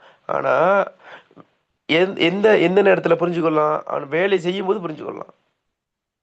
அதாங்கதா. அப்ப இணை வகையான் தேறிய கண்ணும் பிணை வகையான் வேறாகும் மாந்தர் பலர். அதாவது எல்லா வகையாலும் ஆராய்ந்து தெளிந்து விடுது. எல்லாம் குவாலிஃபிகேஷன் பிறப்பு எல்லாம் குவாலிஃபிகேஷன்லாம் பார்த்த பிறகு ஆராய்ந்த பிறகும் ஒரு செயலை மேற்கொண்டு செய்யும் போது அவனை பணிக்கு அமர்த்தும் போது அந்த வேலையை அவன் செய்து கொண்டிருக்கும் போதுதான் செயலின் வகையால் சரியா நல்ல ஒரு வேலை தாண்டா. ஆனால் நம்ம உடனடியாக பணக்காரர் ஆகிறதுக்கான ஒரு வழியும் இருக்குது. இப்படி காசை அடிக்கலாம், சுருட்டலாம், லஞ்சம் இப்படி வாங்கலாம் அப்படின்ட்டு மனது மாறக்கூடிய வாய்ப்பு அமையக்கூடிய வாய்ப்பு இருக்குது. அந்த செயலின் வகையால் அந்த செயலின் தன்மையின் காரணமாக மனம் வேறுபாடு மக்கள் இல்லை உலகத்தில் இருக்காங்க. அதனால கொஞ்சம் அவதானமாக இருக்குது. அப்படி மனம் மாறுபாடுடைய மக்களை அல்லது அந்த நபரை தொடர்ந்து தொழிலில் வச்சு கொண்டு வந்தா அரசனுக்கு நன்மை தருமா தீமை தருமா?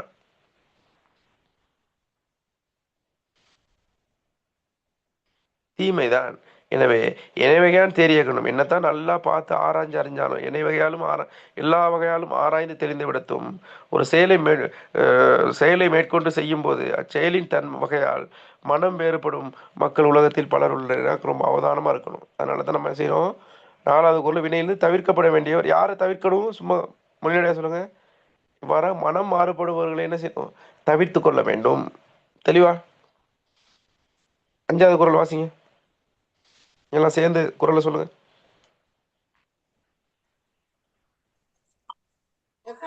அறிந்து அறி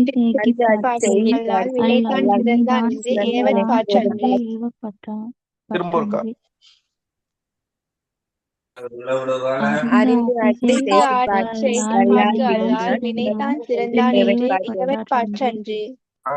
அறிந்து ஆற்றி செய்கிற்பாட்கு அல்லால் வினைதான் சிறந்தான் என்று ஏவற்பாட்டு. என்ன என்ன தலைப்புகளை பார்க்கிறோம்? என்ன வகைப்பாடு?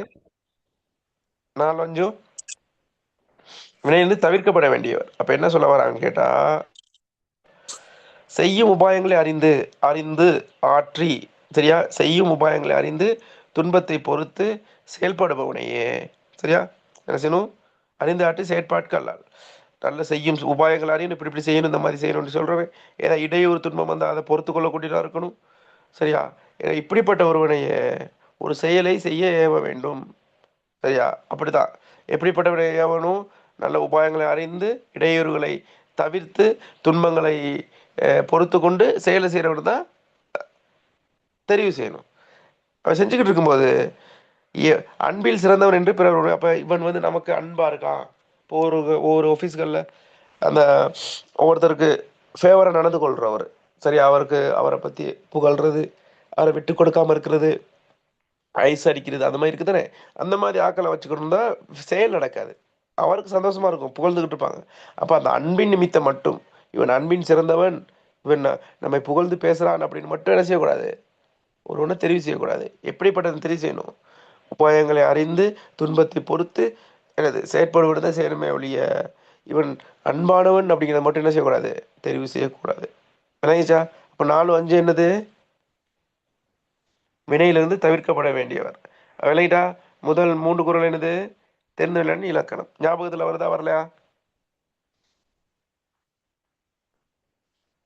அடுத்து ஆளுதற்குரியாரை ஆளுதற்குரியாரை, அதாவது அந்த பணி செய்கிறவரை ஆளும் திறன்களும் ஆளும் வகை, எப்படி அவரு அரசர் வந்து அவரை ஆள்றது அப்படின்னு சொல்ல வர்றாரு. மற்றதெல்லாம் அதுதான். சரியா? ஓகே, குயிக்கா போவோம்.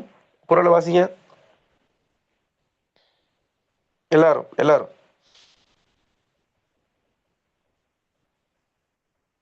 எல்லாரும் வாசிங்க குறளை. செய்வானை நாடி செய்வானை நாடி வினை நாடி காலத்தோடு காலத்தோடு ஏது ஏது உணர்ந்து உணர்ந்து செயல். செயல். திரும்ப இருக்கா? செய்வானை நாடி வினை வினை நாடி நாடி காலத்தோடு காலத்தோடு ஏது ஏது உணர்ந்து செயல். உணர்ந்து செயல். செய்வானை நாடி வினை நாடி காலத்தோடு எய்த உணர்ந்து செயல்னா செயலை செய்பவனது தன்மை ஆராயணும். செய்வானை நாடி இவன் எப்படிப்பட்டவன், நல்லா செய்கிறானா. வினை நாடி சரியா, தொழிலின் இயல்பையும் ஆராய்ந்து. சரியா, தொழில் இயல்பு எப்படிப்பட்ட தொழில். இப்போ டீச்சிங்னு வைங்களே, இவர் வந்து படிப்பிக்கிறாரா, நல்லா விளங்குதா, பிள்ளைகளுக்கு டவுட்டை கிளியர் பண்ணுறாரா, ஓகே, அவர் டைம் மேனேஜ்மெண்ட் பண்ணுறாரா, அல்லது சும்மா பொய்க்கு படிப்பிக்கிறாரா, இதெல்லாம் செயல் செய்யும்போது விளங்கும். இப்போ வந்து இன்டர்வியூ பண்ணிவிட்டு செயலை விட்டுட்டோம். சரியா?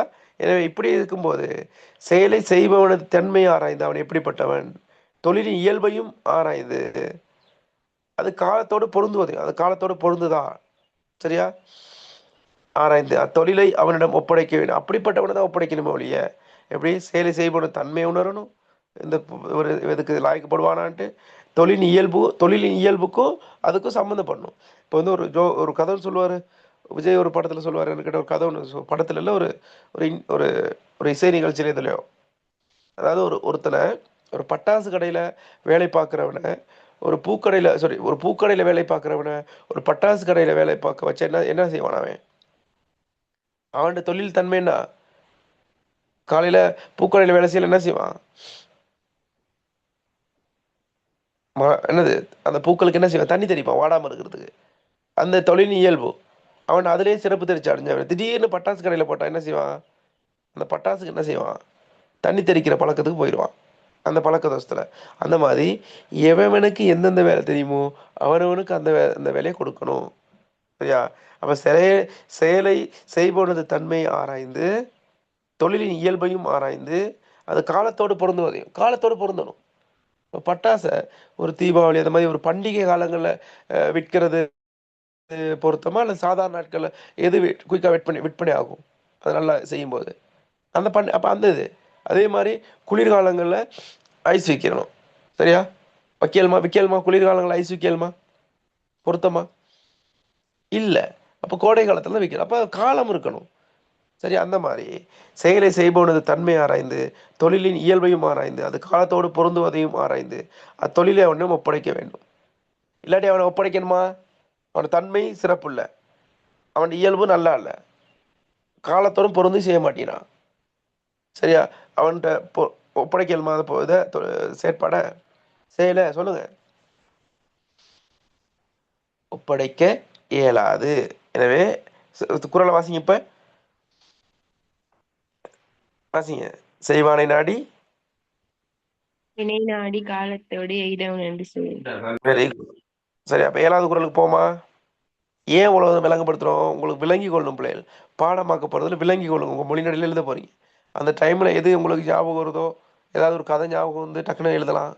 அதனாலதான் ஒரு கதை. இதனால் இவன் முடிக்கும் என்றாய்ந்து அதனை அவன் கண் விடல். சரியா? விஜய் ஒரு படத்தை இதில் சொல்லியிருக்காரு. சொல்லுங்க, வாசிங்க எல்லாரும் சேர்ந்து. இதனால் இவன் முடிக்கும் ஆய்ந்து அதனை அவன் கண் விடல். திரும்ப இருக்கா எல்லாரும் சேர்ந்து. இதனால் இவன் முடிக்கும் என்றாய்ந்ததனை அவன் கண் விடல். இந்த செயலை இந்த கருவியால் இவன் முடித்து தருவான் என்று ஆராய்ந்து தெளிந்த பிறகு அந்த வேலையை அவனிடம் விட்டு விட வேண்டும். அப்படியா? இவன் என்ன செய்வான், இந்த செயலை இந்த கருவியால் இப்போ இதை யூஸ் பண்ணி இவன் செய்வான் அப்படின்ட்டு என்னது அப்படி நினைக்கிறது அவன்கிட்ட விட்டுறணும், திரும்ப ஆராயக்கூடாது. விளங்குதா? அப்போ இந்த செயலை இந்த கருவியால் செய்ய முடியாதவன்ட்டு என்ன செய்யக்கூடாது, பொறுப்பு கொடுக்கக்கூடாது.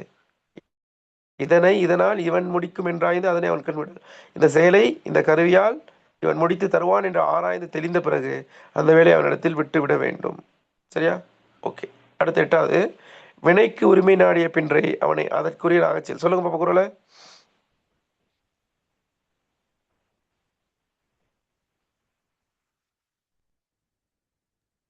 வினைக்கு குரல் எல்லாம் உரிமை சேர்ந்து சொல்லுங்க. நாடிய 8வது குரல். பின்றை அவனை உரிமை நாடிய பின்றை அதற்குரியனாகச் அவனை செயல். அதற்குரியவனாகச் செயல். திரும்ப இருக்கா? வினைக்கு உரிமை உரிமை நாடிய நாடிய பின்றை பின்னரே அவனை அவனை அதற்குரியவனாக செயல். அதற்குரியவனாகச் செயல். இப்போ என்ன தலைப்புகளை பார்த்துக்கிட்டு இருக்கோம் பிள்ளைகள்? ஆளுதற்குரியாரை ஆளும் திறன்களும் ஆளும் வழிமகையும் எப்படி அவரை வேலை வாங்குறதுன்னு தான் பார்த்துக்கிட்டு இருக்கோம்.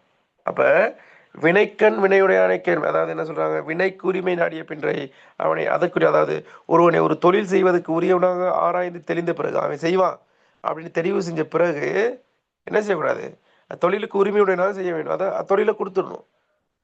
கொஞ்சம் அசிஸ்டண்டாக இருங்க, கொஞ்ச நேரம் வேலையை பழகுங்க, அதுக்கு பிறகு தாரோம் அதெல்லாம் சொல்லக்கூடாது. வேலையை கொடுத்தா கொடுத்துடணும். சரியா? அப்போ ஒருவனை ஒரு தொழிலுக்கு தொழில் செய்வதற்கு உரியவனாக ஆராய்ந்து தெளிந்த பிறகு நல்லா செய்வான்னு தெரிந்த பிறகு அதனை தொழிலுக்கு உரிமையுடைய அந்த தொழிலை கொடுத்துடணும். போஸ்ட் இதுதான் உங்களுக்கு, முழுமையாக நீங்கள் தான் இதுக்கு பொறுப்பு சொல்லணும்னு கொடுத்துடணும். சரியா? அதுதான் இங்கே சொல்ல வருது. அடுத்து 9வது குரலை சொல்லுங்க பார்ப்போம். வினைக்கண் வினையுடையானை கேண்மை வேறாக நினைப்பவனை நீங்கும் திரு. வினைக்கண் வினையுடையான் கேண்மை வேறாக நினைப்பானை நீங்கும் திரு. அதாவது எப்பொழுதும் தன் தொழிலில் கண்ணும் கருத்துமாய் முயற்சியனாக இருப்பவனது நட்பினை அரசன் தவறாக எடுத்துக்கொண்டால் செல்வம் அவனை விட்டு நீங்க. அப்ப அரசன் ஒரு அமைச்சன் தெரிவு செஞ்ச பிறகு அது நல்ல முழுமையா ஒருத்தர் இருக்கான், உடல் பொருள் ஆவியை கொடுத்து உழைக்கிறான் அவனுக்காக, அந்த செயலுக்காக. அவன்கிட்ட சந்தேகப்பட்டுக்கிட்டு, சரியா, அவன் என்னது அவன் சரி வராது அப்படின்ட்டு நட்பை இழந்து கொண்டு அவனை குறை சொல்லி கொண்டு இருந்தால் அரசனுக்கு அது சிறப்பா இருக்குமா? இருக்காது.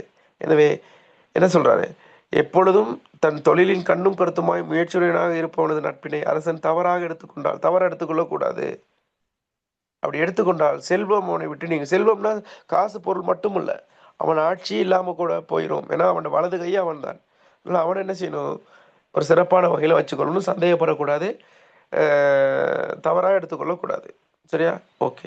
அடுத்து கடைசி குரலை வாசிங்க எல்லாரும் சேர்ந்து சத்தமா.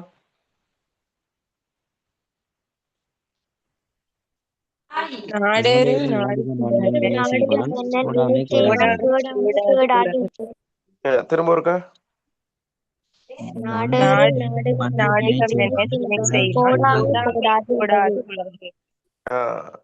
என்ன சொல்றாங்க, தொழில் செய்பவன் நெறி தவறாமல் இருந்தால் உலகம் கெடாது.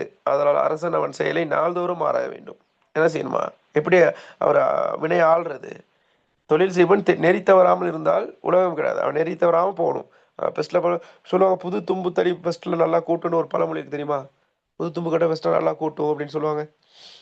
ஆரம்பத்துல நல்லா இருக்கும், போக போக என்ன ஆயிரும், சோர்வடைஞ்சு அந்த தனது நோக்கத்திலிருந்து பின்வாங்கக்கூடியவங்க இருக்க மாட்டாங்களா?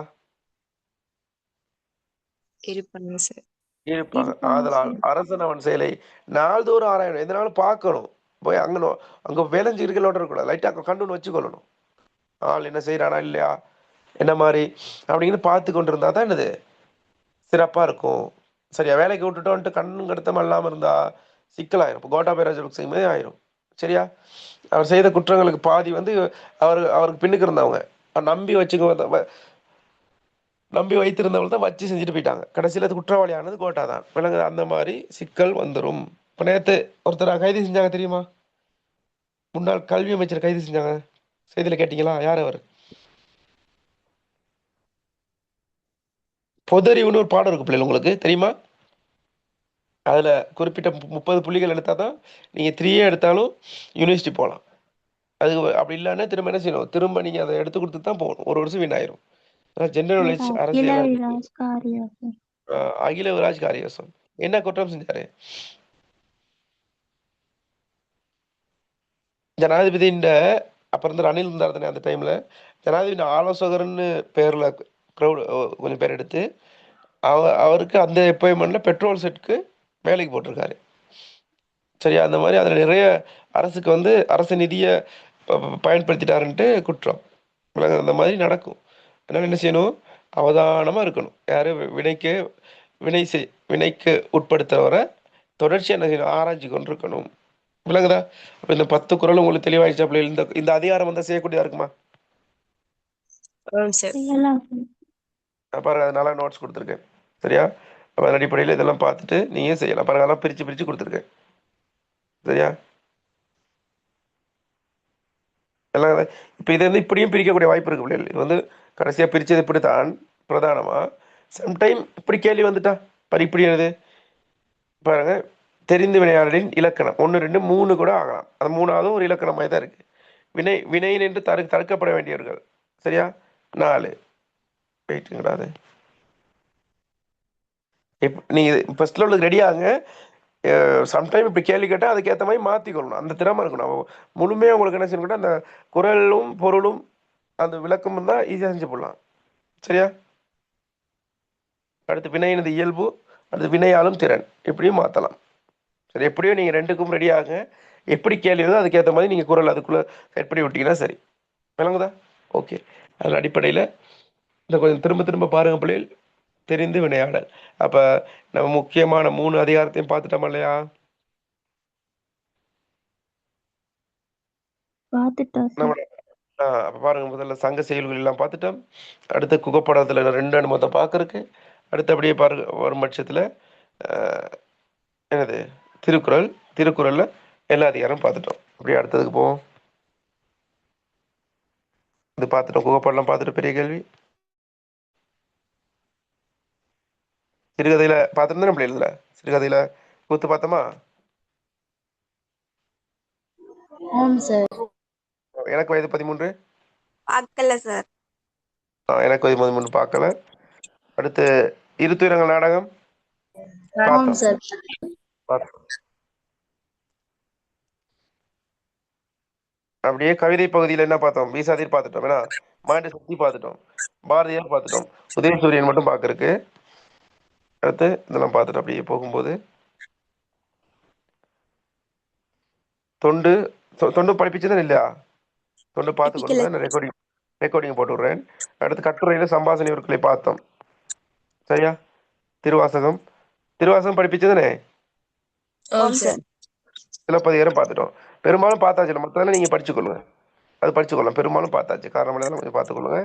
இப்போ நம்ம இருக்கிற டைமில் வெயிட், எனக்கு வயது 13 கொஞ்சம் டிஸ்கஸ் பண்ணிட்டு போவோம். சரியா? சார் சொல்லுங்க. தெரிந்து வினையாடலுக்கு அந்த ஷார்ட் ஃபார்ம் இருக்கா சார்? அது கொஞ்சம் நான் அதை மிஸ் பண்ணிட்டேன். நான் அதை உங்களுக்கு குரூப்ல போட்டு விடுறேன். சரியா? எழுதி போட்டு விடுறேன். Okay okay. யாராவது சொல்லுங்க பாப்போம். எனக்கு வயது 13 கதை சுருக்கதை யாராவது தெரிஞ்ச சொல்லுங்க பாப்போம். குயிக்கா வரக்கூடிய வாய்ப்புள்ள பகுதி.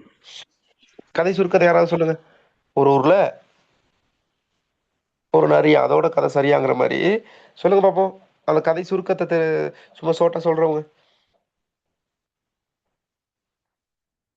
யாருக்கு சொல்ல தெரியாதா? சொல்லுங்க பிள்ளைகள். என்ன நடந்துச்சு? சல்மாவுக்கு என்ன நடந்துச்சு? யார் அவள்? சல்மா 8 வயது பெண்மணி. வேலைக்கு போகும்போது 13 வயதிலே அவள் உணர ஆரம்பிக்கிறாள்.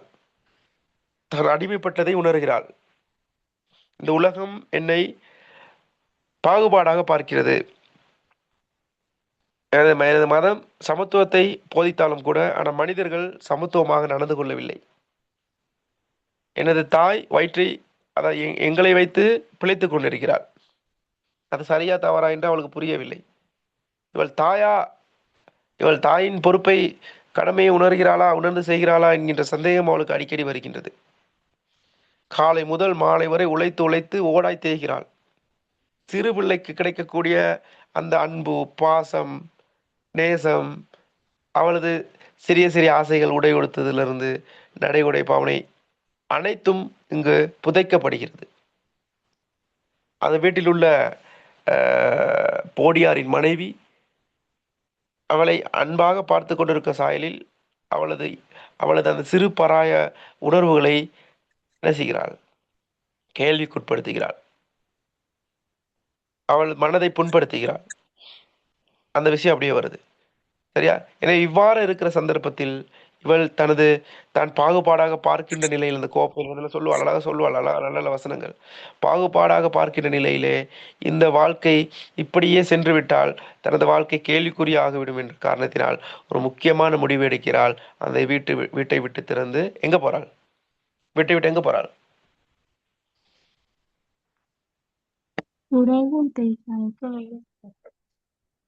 எங்க போறாள்? ஆடை தொழிற்சாலைக்கு ஒரு வேலைக்கு போறாள். எனவே சொந்த காலில் நிற்பதற்கான வழிவகையை அவள் செய்து கொண்டிருக்கிறாள். அப்படி ஒரு தன்னம்பிக்கையான ஒரு கவிதை தான் இந்த சிறுகதை இது. எனவே அதன் அடிப்படையில் பாருங்கள், எனக்கு வயது 13 சிறுகதையின் ஆசிரியர் அதெல்லாம் கேட்க மாட்டாங்க. அப்படி சிறுகதையின் பிரதான கருத்து என்னது?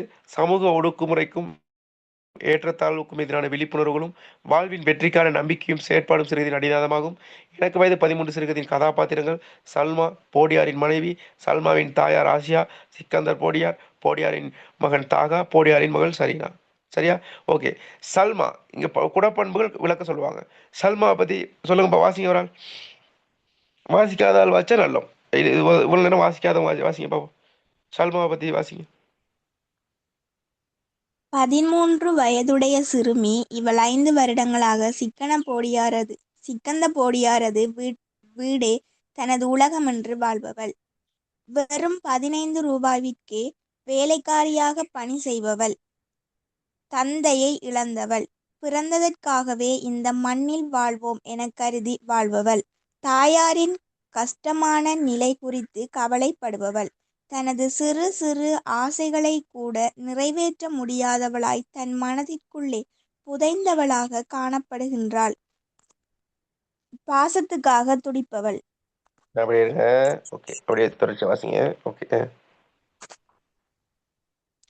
தனது வாழ்வின் துர்ப்பாக்கிய நிலையை நினைத்து வேதனைப்படுபவள். தன்னை ஒதுக்கி வைத்ததையிட்டு கவலைப்படுபவள். தன்னை ஒரு சிறை கைதியாகவே கருதி வாழ்பவள். தன் வாழ்வின் விடிவிற்காய் வேலைக்காரி பணி செய்த வீட்டில் இருந்து விலகி தனக்கான எதிர்காலத்தை உருவாக்கி கொண்டவள். அந்த சிறுமியின் உள்ளத்தில் ஒரு பெரிய ஒரு விதை, ஒரு ஒளியின் கீற்று, எதிர்காலம் பற்றிய ஒரு இயக்கத்தோடு அவள் வெளிவருகிறாள். எனவே இவள் நல்ல பட்டு மாய்தல்னு சொல்றது, நல்ல வாழ்க்கையில அந்த வயசுல படக்கூடாத எல்லா துன்பத்தையும் அவள் பட்டுட்டாள். ஏழ்மையா இருக்கலாம், சரியா, பாகுபாடா இருக்கலாம். எனவே இவள் இப்படிப்பட்ட ஒரு மனநிலை, அதாவது பாருங்க, அவளோட நிலையை பெஸ்ட்ல இருந்து சொல்றாங்க. அது நீங்க என்ன செய்யல, விலக்கி எழுதணும். 13 வயது இவள் 5 வருடங்களாக சிக்கது. அது தெரியும் உங்களுக்கு. வெறும் 15 ரூபாய்க்கு அப்ப குறைந்த வருமானம், அதாவது உழைப்பு சுரண்டல் இங்க நடக்குது. தந்தை இழந்தவள், அது பெரிய ஒரு துன்பம். தாயும் என்ன செய்யல, அந்த அன்பை தந்தை இழந்து தந்தையின் அன்பும் இல்லை, தாயும் தாய் என்னது இவளை வைத்து பிழைக்கிற காரணத்தினால் இவளுக்கு தாயின் அன்பும் இல்லாம போகுது. தாயின் மீது வெறுப்பு உண்டாகுது. பாருங்க, அந்த அன்புவே இல்லாமனால தான் இடையில பாருங்க அந்த தாகாவின் மீது சின்ன ஒரு அன்பு வந்த காரணமும் இங்கு அன்பு நீங்கியதுதான். உண்மையாக இயற்கையாக கிடைக்கக்கூடிய அன்பு அவளுக்கு இல்லை. சரியா? பிறந்ததற்காகவே இந்த மண்ணில் வாழ்வோம் என கருதி வாழ்பவள். தாயாரின் கஷ்டமான நிலையை குறித்து கவலைப்படுபவள். தனது சிறு சிறு ஆசைகளை கூட அந்த உடை உடுத்துறதெல்லாம் பார்த்ததுனே இப்ப இவளுக்கு அவள்கிட்ட போடியாரின் மகளுக்கு எங்க உடை வாங்குவாங்களாம்? எங்க புது துணியில தைத்த உடையா இருக்கும். இவளுக்கான உடை என்னவா இருக்கும்? எங்க வாங்குவாங்களாம்? சீத்தை துணி எங்க வாங்குவாங்க? கூப்பன் கடையில. ஒரு குவாலிட்டி இல்லாத துணி. அப்ப அந்த பாகுபாடு அவளை உணர்றாள். சரியா? அதெல்லாம் நீங்க எழுதணும். பாசத்துக்காக துடிப்பவளை காணப்படுறாள். தனது வாழ்வில் துர்பாக்கிய நிலையை நினைத்து வேதனைப்படும். ஏன் இப்படி பாகுபாடு? நான் காலையில இருந்து அந்திவத்தையும் உழைக்கிறேன், சரியா, நான் தான் சமைக்கிறேன், ஆனா எனக்கு தனியான கோப்பை, தனியானது எல்லாம் சாப்பிட்டு முடிச்ச பிறகு நான் சாப்பிடணும். என்ன பாகுபாடு? ஏன் அப்படின்னு அவர் கேட்கிறார். தன்னை ஒதுக்கி வைத்ததற்கு கவலைப்படுபவள். தன்னை ஒரு சிறை கைதியாக கருதி வாழ்பவள். தன் வாழ்வின் விடிவிற்காய் வேலைக்காரியாக பணி செய்த வீட்டிலிருந்து விலகி தனக்கான எதிர்காலத்தை இப்படி இருந்து சரி வராது, அடுத்த எதிர்காலம் நமக்கு சுபிட்சமாமே, இங்கிருந்து நம்ம வெளியாகணும்ட்டு அவள் முடிவு எடுத்துடுறாள். ஓகே. அடுத்து போடியாரின் மனைவி வாசிங்க. இரக்கமற்றவள், பாகுபாடு காட்டுபவள், பிறருடைய உணர்வுகளை மதிக்காதவள், ஆண் பிள்ளைகளோடு உறவாட மறுத்தவள், சல்மாவிற்கு பருவமடையும் வயது கிட்டியதால் அவளை நீக்கிவிட்டு வேறு வேலைக்காரியை வைக்க விரும்பியவள். இங்கே போடியன் மணி ஒரு வில்லியாக தான் பார்க்கப்படுறாள். ஏன்னா பாகுபாடு இவள் மனதை கூடுதலாக புண்படுத்தியவள் வந்து போடியார். போடியாரின் கணவன் வந்து அந்த இடத்துல வந்து போடியார் வந்து இந்த இடத்துல என்னது போடியார் வந்து பெருசா வந்து இந்த இடத்துல ஒரு பெரிய ஒரு வில்லனாக காட்டப்படலை. போடியார் மனைவி தான் இந்த இடத்துல மெயின் பாத்திரம். இப்போ இரக்கமற்றவளாக காணப்படுறாள். எந்தெந்த இடத்துல இரக்கமற்ற காணப்படுது சும்மா சொல்லுங்க பார்ப்போம். எந்த இடத்துல இரக்கமற்ற சொல்லப்படுது இரக்கம் இல்லைன்னு? அவள் உடை வாங்குறதா இருக்கலாம். வேற அவ மகன் கூட பேசும்போது பேசாத அப்படின்னு சொல்லுவா. பேசாத ஒரு விஷயம். வேற உணவு உண்பதற்காக வேறு தட்டுக்கள் அது பாவிக்கிறார். தட்டுக்களை வைக்கிறது. சரியா? இன்னொன்னு யோசிச்சு பாருங்க. நான் அவங்க அம்மா வரும்போது அவளுக்குன்னு ஒரு தனியா ஒரு வேலையை வச்சிருவாள். சரியா? விறகு கட்டையை கொத்து அதை செய் இதை செய் அப்படின்னு சொல்லிட்டு கடைசியா சாப்பாடு கொடுத்தான்னு போல இருந்தாங்க சாப்பிட்டு போன்னு சொல்லுவாளோ? இல்ல, சாப்பாட்டுக்கு முன்னுக்கேறது அவள் என்ன செய்வாள்? அனுப்பிடுவாள். அப்ப இதெல்லாம் வந்து ஒரு இரக்கமற்ற ஒரு சுபாவம். விளங்குதா? அப்ப அதை வந்து அழகா எடுத்துரைக்கிறதா இது காணப்படுது. விளங்குதா உங்களுக்கு? அப்ப நீங்க அதை எடுத்துக்காட்டுகளோட எழுதணும் பிள்ளைகள். சரியா? ஓகே. அப்ப அதை கொஞ்சம் பார்த்துக்கொள்ளுங்க. அடுத்து சல்மாவின் தாயார் ஆசியா பத்தி என்ன சொல்லியிருக்க? வாசிவரா. குடும்பத்தால் பிள்ளைகளை வேலைக்கு அனுப்பி வாழ்க்கையை நடத்துபவள், தினசரி நெல்லு குத்தி விற்பனை செய்பவள், போடியார் வீட்டில் போடியார் மனைவி சொல்லும் வேலைகளை செய்பவள், நோன்பு 30 பிடிப்பவள், கராம் கலாமுக்கு பயந்து நடப்பவள். இவள் மேலேயும் குறை சொல்லையாது பிள்ளை. ஏன்னா தனது கணவனை இழந்துட்டார். முழு சுமையும் வந்து யாருக்கு வந்துடும்? முழு குடும்ப சுமை வந்து பிள்ளைகளும் கூட யாருக்கு வந்துடும்? சல்மாவின் தாயார் ஆசியாவுக்கு வந்துடும். எனவே இந்த இடத்துல என்ன கேட்டால் தன் பிள்ளைகளோட வறுமை போக உயிரை காப்பாற்றணுமே, உணவு முக்கியம். அதனால ஏதோ ஒரு வகையில் அங்கங்கே போட்டு அவள் இணைஞ்சிட்டாள். அவளும் உழைக்கிறாள். சரியா? உழைத்து கொண்டு இருக்கிறாள். அவள் இருந்தாலும் கூட கொஞ்சம் யோசிச்சிருக்கலாம். சரி, அந்த சின்ன பிள்ளைய வேலைக்கு கொடுத்துறது கொஞ்சம் சிக்கலான விஷயமா தான் இருந்திருக்கு. எனவே குடும்ப உரிமையால் பிள்ளைகள் வேலைக்கு அனுப்பி வாழ்க்கையை நடத்து போல காணப்படுறாள். தினசரி நெல்குத்தி விற்பனை செய்ய அந்த நெல்குத்தி விற்பனை செய்ய அவளுக்கு போதலை குடும்பத்தை நடத்துறதுக்கு. அடுத்து போடியார் வீட்டில் போடியார் மனைவி சொல்லும் வேலைகளை செய்யப்படுவார். தட்டாமல் செய்கிறாள். கேள்வி கேட்க மாட்டாள். ஏன் என் பிள்ளைக்கு தான் வேலை செய்ய அதுக்கு சம்பளம் கொடுக்குறீங்க, ஏன் நான் வேலை செய்யணும்னு கேட்கல. நோன்பு 30 பிடிப்பவள். எனவே இங்கு என்ன சொல்றது, மார்க்கத்தை சரிவர பிடிப்பவளாக காணப்படுறாள். சரியா? அறாமலாளுக்கு பயந்து நடப்பவளும் காணப்படுறாள். கண்ணியமானவளும் காணப்படுறாள். எனவே சூழ்நிலை அவளை என்ன செய்யுது? இப்படி தனது பிள்ளையை வைத்து பிழைக்க வைத்திருக்கு. அதை நீங்க என்ன செய்யலாம்? விமர்சன ரீதியாக ஆராயலாம். சரி, ஓகே. அடுத்து சிறுகதையில் காணப்படும் இஸ்லாமிய பண்பாட்டு அம்சங்களை குறிப்பிடுக. வாசிங்க. அச்சு பெருநாளுக்கு புத்தாடை அணிபவள், வயது வந்த பெண் பிள்ளைகளை புடவை உடுத்தல், பெண்கள் அதிகாலையில் தமது கடமைகளை சரிவரச் செய்தல், இறைவனை 5 வேளையும் தொழுதல், ரம்லான் மாத நோன்பினை கடைபிடித்தல், பெண்கள் நோன்பு காலத்தில் இரவு நேர தொழுகையில் ஈடுபடல். அந்த இரவு கிளாஸ் டைம்லலாம் நோன்பு டைம்ல பிள்ளைகள் நைட் கிளாஸ் வராது. சரியா? என்ன காரணம்னு கேட்டால் நோன்பு பிடிச்சிட்டு திரும்ப அது ஒரு இடத்துக்கு போவாங்க. தான் என்ன சொல்றது, நல்லா ஒரு பேருன்னு சொல்லுவாங்க. என்ன சொல்றது, அந்த இதுக்கே போகிறது, பள்ளிக்கே போகிறது, இரவு நேர தொழுகைக்கு போவாங்க. ஒரு பேரு என்னது? தாராவியா தராவிக்கு போறது.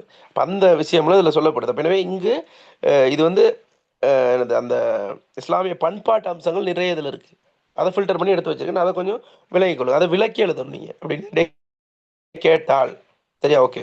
அடுத்த பிள்ளைகள் கடைசியாக எனக்கு வயது 13 சிறுகதையில் கதாசிரியின் மொழிநடை பற்றி விளக்கு. இதெல்லாம் ஈஸியாக செஞ்சு போடலாம். 20 பிள்ளைகளுக்கு யோசிச்சு பாருங்க. திருக்குறள் சரிங்க, இந்த சிறுகதை சரிங்க, சிறுகுறிப்பு சரிங்க, அவ்வளோதான் விஷயம். சரியா? அப்புறம் கடைசி கட்டத்துக்கு வந்திருக்கும். உங்களுக்கு ஒரு சின்ன ஒரு புரிதல் வந்திருக்கும். இந்த செமினாரோட மகத்துவம் உங்களுக்கு விளங்க ஆரம்பிச்சிருக்கும். இப்போ கடைசி கட்டத்துக்கு வந்துட்டோம். சரியா? நான் சொல்றேன், முடிய சொல்றேன். ஓகே, வாசிங்க பார்ப்போம். எனக்கு வயது 13 சிறுகதையின் கதாசிரியின் மொழிநடை பற்றி விளக்கு. பேச்சு வழக்கு சொற்கள் அதிகமாக பயன்படுத்தப்பட்டுள்ளது. பெத்தவ ஒருக்கா வீட்டுக்கு வாரான். கிழக்கிழங்கை முஸ்லிம் கலாச்சாரத்தை பிரதிபலிக்கின்ற மொழிநடை. உம்மா பட்டிருக்கு பாய்கலிசான். நேர்த்தியான முறையில் கதையை நகர்த்தி செல்லல். நினைவோடை உத்தியாக கதையின் செல்நெறி அமைந்து காணப்படல், யதார்த்தமான பேச்சு வழக்கு உரைநடை இடம்பெறல், பொருத்தமான கதையினூடாக தமது கருத்துக்களை வெளிப்படுத்தல், சிறிய வசனங்கள், சில இடங்களில் எழுத்துமொழி சொற்கள், ஒரு சில பிறமொழி சொற்கள், மதம் சார்ந்த அரபு சொற்கள் போன்ற சொல்லாட்சிகள் பயன்படுத்தப்பட்டுள்ளன. உதாரணம் ஹி, ஹூ, பஹு, வக்து, ஹராம். ஓகே. அப்போ அடிப்படையில் பாருங்க பிள்ளை, இதில் வந்து சிறுகதையாசின் மொழிநடை சிறப்பு. நான் சொன்னேனே, பொதுவாக சிலருக்கு இலகுவாக இலகுவான ஒரு மொழிநடை, இலகுவாக புரிந்து கொள்ளக்கூடிய வகையில் இருந்தது. சிறப்பான என்னது சிறப்பான வகையில் கதையை நகர்த்தி செல்கின்றார். ஒரே மூச்சில் வாசிக்கக்கூடியதாக இந்த சிறுகதை அமைந்திருக்கிறது. அந்த விஷயமோட இதுக்கு அதெல்லாம் பொதுவானது, எல்லாத்துக்குமே எழுதலாம். நீங்கள் இதில் பேச்சு வழக்கு சொற்கள் அதை எடுத்து காட்டணும். பெத்த ஒரு கவுட்டுக்கு கிழக்கில் முஸ்லிம் கலாச்சாரை பிரதிபலிக்கிற மொழிநடையாக காணப்படுது. நேர்த்தியான முறையில் கதையை நகர்த்தி செல்றது. சரியா? நினைவோடை உத்தியாக கதையின் செல்நறி அமைந்து காணப்படும். நினைவோடையத்துல பாத்திரமே சொல்றாள், இப்படி இப்படி நடந்துச்சு இந்த மாதிரி அப்படின்னு சொல்றாள். சரி, அப்படியே ஒரு நிமிஷம் இருங்க. Wait wait wait.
பேசுறது விளங்குதா? ஓ சார். கவனிங்க, இந்த நினைவோடை உத்திகளை பத்தி கொஞ்சம் சர்ச் பண்ணி எடுத்தேன். கவனிங்க, சிறுகதையில் நினைவோடை உத்தி என்னது? நினைவோடை உத்தி என்பது ஒரு கதாபாத்திரத்தின் மனதிற்குள் நிகழும் எண்ணங்கள். சரியா? அந்த கதாபாத்திரம் இப்ப நிறைய எண்ணம் வருது அவளுக்கு. நினைவுகள், சரியா, உணர்வுகள் மற்றும் கற்பனைகளை எவ்வித வரிசைக்கிரமும் இன்றி அவை மனதில் தோன்றும் இயல்பான போக்கிலே பதிவு செய்யும். அவள் பாருங்க, நிறைய எண்ணங்கள் வருது. அவள் இப்படி இப்படி இருக்கணும், இப்படி இப்படி இருந்தேன், சரி, என் தாய் இப்படி, அப்ப யோசிச்சுதான் அவர் சொல்லியிருக்காள். எண்ணம் தான் அங்க இதாகுது. சரியா? இதான் நினைவோட யுத்தின்னு சொல்றது. நினைவோட யுத்தின் முக்கிய அம்சங்கள்: தடங்களற்ற எண்ண ஓட்டம். சரியா? மனித மனம் எப்போதும் ஒரே நேர்கோட்டில் சிந்திப்பதில்லை. ஒரு நிகழ்வு, பழக்கமான ஒரு பொருள் அல்லது ஒரு ஒளி நம்மை சட்டென்று பல வருடங்களுக்கு முன்பிருந்த ஒரு நினைவுக்கு கொண்டு செல்லும். அதே போல கதாபாத்திரத்தின் மன ஓட்டம் தடையின்றி பாய்வதை எழுதுவதே இதன் சிறப்பு. சரியா? அந்த மாதிரி விளங்குதா? என்னன்னு விளங்குதா உங்களுக்கு? நினைவோட யுத்தினா கற்பனையா கொஞ்சம் எண்ணத்தின் அடிப்படையில் போறது. சரியா? திரும்ப இன்னும் கொஞ்சம் விளக்கமா சொல்றாந்தா, தடங்களற்ற எண்ண ஓட்டம் மனித அது சரி. அடுத்து கால எல்லையற்ற தன்மை. இது நிகழ்காலம், கடந்த காலம், எதிர்காலம் ஆகியவற்றுக்கு இடையே தெளிவான கோடுகள் இருக்காது. கதாபாத்திரத்தின் எண்ணங்கள் உடனடியாக கடந்த காலத்திற்கும் நிகழ்காலத்திற்கும் மாறி மாறி செல்றது சிந்தனையில. சும்மா சொல்லுங்க பாப்போம், இதுல நினைவோட யுத்தி எந்தெந்த இடத்துல கையாளப்பட்டுன்னு சொல்லுங்க பாப்போம். அவள் கடந்த காலத்தை யோசிச்சது, எதிர்காலத்தை யோசிச்சது, அதை பத்தி சொல்லுங்க பார்ப்போம். எந்த இடத்துல அவள் பழைய காலத்தை அசை போடுறாள் அல்ல எதிர்காலத்தை யோசிக்கிறாள்? எந்த இடத்துலன்னு சொல்லுங்க பார்ப்போம்.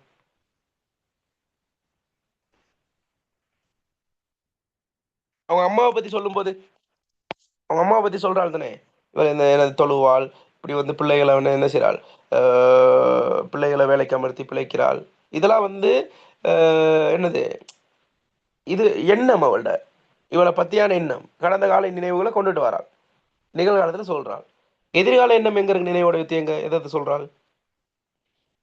இப்படி எதுவும் சரி வராது, என்ன செய்யணும், என்ன செய்யணும், தொழிலுக்கு போகணும், சொந்த காலம் நிற்கணுங்கிற ஒரு எதிர்காலத்தையும் யோசிக்கிறாள். அப்ப நினைவோட யுத்தினா என்னன்னு விளங்கிட்டா? ஓ சார். அப்ப நினைவோட உத்தியாக கதையின் செல்நெறி அமைந்து காணப்படல், யதார்த்தமான பேச்சு வழக்கு உரையிடப்படல், பொருத்தமான கதையினூடாக தமது கருத்துக்களை வெளிப்படுத்தல், சிறிய வசனங்கள் அதெல்லாம் போட்டு எழுதி போடலாம். 4-5 பாயிண்ட் எழுதினாலே மார்க்ஸ் வந்துடும் உங்களுக்கு. சரியா? விளக்கி எழுதணும். சரியா? ஓகே. அதன் அடிப்படையில் இப்படி ஒரு கேள்வி வந்தால் செய்ய முடியுமான்னு பாருங்க. எனக்கு வயது 13 சிறுகதையை அடிப்படையாக கொண்டு சல்மாவின் குணப்பண்புகள் பற்றி சித்தரிப்பு, இஸ்லாமிய பண்பாட்டு அம்சங்கள், மொழிநடை ஆகிய தொடர்பாக கருத்துரை எழுதாதா? சார். ஓகே. அந்த அடிப்படையில நம்ம விளங்கல. சொல்லுங்க, ஏதோ சொன்னீங்க. அதன் அடிப்படையில் பிள்ளைகள் நல்லா கவனிச்சு கொள்ளுங்க. நம்ம ஆரம்பித்தோம், எப்போ ஆரம்பித்தோம் செமினாரை? 1ஆம் தேதி மாலை 6:30 6:30 7க்கு ஆரம்பித்தோம் முதல் நாள். 7 மணிக்கு சார். நினைவோட உத்தி சரியா. இப்போ பார்க்குறோம் 7 மணிக்கு ஆரம்பித்தோம். 7 மணிக்கு ஆரம்பிச்சு அப்படியே முதல் நாள் போணுச்சு. 2வது நாள் 6 மணிக்கு, 3வது நாள், 4வது நாள், இது எத்தனாவது நாள்? 5 சார். 5வது நாள் சரியா. 5வது நாள் 6வது நாளா? 6 சார் 6. 6வது நாள். யோசிச்சு பாருங்க, 3 நாள் தான் நமக்கு போஸ்டர்ஸ்லாம் போட்டிருந்து நீங்களும் நம்பி வந்தீங்க. அப்போ ஏன் நம்ம அதில் மணித்தியாலம் கவர் பண்ணணும், மற்றது முழுமையாக விஷயத்தை கொடுக்கணுங்கிறத நம்மளோட எண்ணம் சரியா. எனவே அந்த நம்பிக்கைக்கு பாத்திரமா இருக்கணும் அப்படிங்கிற அடிப்படையில் நம்ம நினைச்சிட்டோம்னா முழுமையாக மேக்சிமம் என்னால் முடிஞ்ச அளவு சிலபஸை கவர் பண்ணியாச்சு சரியா. இதில் இவ்வளோ காலம் நீங்கள் படிக்காமல் இருந்திருந்தாலும் பிரச்சனையே இல்லை. இந்த செமினார் வந்து உங்களுக்கு ஒரு ஒரு புது ஒரு அறிவை கொடுத்துருக்கும். அந்த நம்பிக்கை எனக்கு இருக்குது, உங்களுக்கும் இருக்குமா? இருக்கும் சரியா. ஓகே, அதன் அடிப்படையில் நம்ம என்ன செய்யணும்னு கேட்டால், இன்றைய நாள் கணக்கான நேரம் தற்பொழுது 6:43, 6 மணி வரைக்கும் செய்யலாம் தான் யோசித்தோம். ஆனால் இப்போ டைம் போனது எனக்கு தெரில. நீங்களும் தொடர்ச்சியாக இருந்துட்டீங்க, அது பிரச்சனை இல்லை. அதன் அடிப்படையில் இன்றைக்கும் பெரிய ஒரு பகுதி நம்ம பார்த்துருக்கோம் சரியா. அப்போ முழுமையாக அந்த டியூட்டை நல்லா பயன்படுத்தி கொள்ளுங்கள். பார்ட் 1க்கு நல்லா படிங்க. இதற்கு மேலதிகமான விஷயத்தை தேடுங்க, தேடி நீங்கள் நோட் எடுத்துங்க, படிங்க. அப்போ முழுமையாக மிக தெளிவாக போகும் பட்சத்தில் ஏங்கிற அந்த பெறுபேரை உறுதிப்படுத்துறதுல எந்த ஒரு சிக்கலும் வராது சரி. நீங்கள் பயப்படாமல் நீங்கள் என்ன செய்யலாம், பார்ட் 1க்கு இன்னும் இந்த டியூட்டை நல்லா பயன்படுத்தி கொள்ளுங்க. இன்னும் மேலதிகம் ரெடி ஆகிக்கொள்ளுங்க. இன்னும் இருக்குது டைம். இன்னும் எப்போ எக்ஸாம் உங்களுக்கு பார்ட் 1? 15 சார். 15 சார். இன்னைக்கு இன்னும் இருக்கு சரியா. இன்னும் டைம் இருக்கு, அதனால நீங்க அழகா படிக்கலாம். நம்பிக்கை வளர்த்துக்கொள்ளுங்க, ஸ்ட்ரெஸ் ஆகாதீங்க. என்ன சொல்றது, தாழ்வு மனப்பான்மை இருக்கக்கூடாது. நம்மளால முடியுமா? எல்லாராலையும் முடியும். உங்களால முடிய இன்னொரு ஆளால முடியும்னா உங்களால முடியும். இன்னொரு ஆள முடியாட்டியும் உங்களால முடியும். அந்த நம்பிக்கையை நீங்க என்ன செய்யணும், வளர்த்துக்கொள்ளணும். அந்த நம்பிக்கை தான் இந்த இடத்துல ரொம்ப இந்த கடைசி கட்டம். ஒரு கத்தியில நடக்கிற மாதிரி இருக்கும் சரியா. ஒரு இயல்பான ஒரு வாழ்க்கையா இருக்காது. இயல்பா நம்ம சாதாரண எந்த நாள் இருக்கிற மாதிரி இருக்கல. அதனால் இது வந்து ஒரு ஒரு பரீட்சை, உங்களோட வாழ்க்கையை திசை திருப்பக்கூடிய ஒரு பெரிய ஒரு பரீட்சை, உயர்தர பரீட்சை. அதனால நிறைய அழுத்தங்கள், நிறைய கஷ்டங்கள், ஏதாவது வரும். இடையில ஏதாவது பிரச்சனைகள் வந்து போகும். அதெல்லாம் ரியாக்ட் பண்ணாதீங்க சரியா. அது கிரியேட் பண்ணாமல் என்ன செய்யணும்னா முன்னோக்கி போய்கிட்டே இருக்கணும். கடைசி எக்ஸாம் முடிகிற வச்சும் வரக்கூடிய பிரச்சனைகளை நீங்கள் ரியாக்ட் பண்ணாமல் என்ன செய்யணும், மனதை நல்லா என்ன செய்யணும், நீங்கள் ஆன்மீக ரீதியான ஒரு நம்பிக்கை இருந்தால் அதில் தொடர்ச்சியாக வச்சுக்கொண்டு மைண்டை வந்து கண்ட்ரோல் பண்ணிக்கொண்டு படிப்பில் முழுமையாக இது பண்ணிக்கிட்டு நல்ல ஆரோக்கியமான உணவு ரொம்ப முக்கியம் சரியா. சிந்தனையில் ஒரு தெளிவு முழுமையாக இதுக்கு தான் அவங்களோட என்னது எண்ணம் முழுக்க இருக்கணும். பரீட்சை பரீட்சை பரீட்சை. அப்போ எப்படி படிக்கும்போது இலகுவாக என்னது நல்ல ரிசல்ட்ஸ் வரும் சரியா. ஓகே பிள்ளைகள், அந்த அடிப்படையில் வெற்றிகரமாக நம்ம இன்றைய தினம் வினாத்தாள் 1க்கான கருத்தரங்கம் வளமையாக செய்கிற மாதிரி தான். இது பெரிய ஒரு நிறைய மாற்றங்களை ஏற்படுத்தியிருக்கு மாணவர்களுக்கு. அது கடைசி எக்ஸாம் முடிய கால் பண்ணி சொல்லுவாங்க, நீங்களும் சொல்லுவீங்க. அப்படியே வரும் சரியா. பயப்படாமல் நீங்கள் படிங்க, படித்து கொண்டே இருங்க. வெற்றி நிச்சயம் சரியா. ஓகே, அப்போ கருத்துக்கள் சொல்லுங்க பிள்ளைகள். இவ்வளோ நாள் கருத்துக்கள் சொல்லாதவங்க சரியா, பேசாதவங்க, உங்களோட திருவாய் மலர்ந்தருளுக சரியா. எப்படி நீங்கள் ஃபீல் பண்ணுறீங்க இந்த செமினாரில் வந்ததுக்கு? எப்படி உங்களுக்கு ஃபீல் ஆகுது? உங்களோட கருத்துக்களை எதிர்பார்க்குறேன்.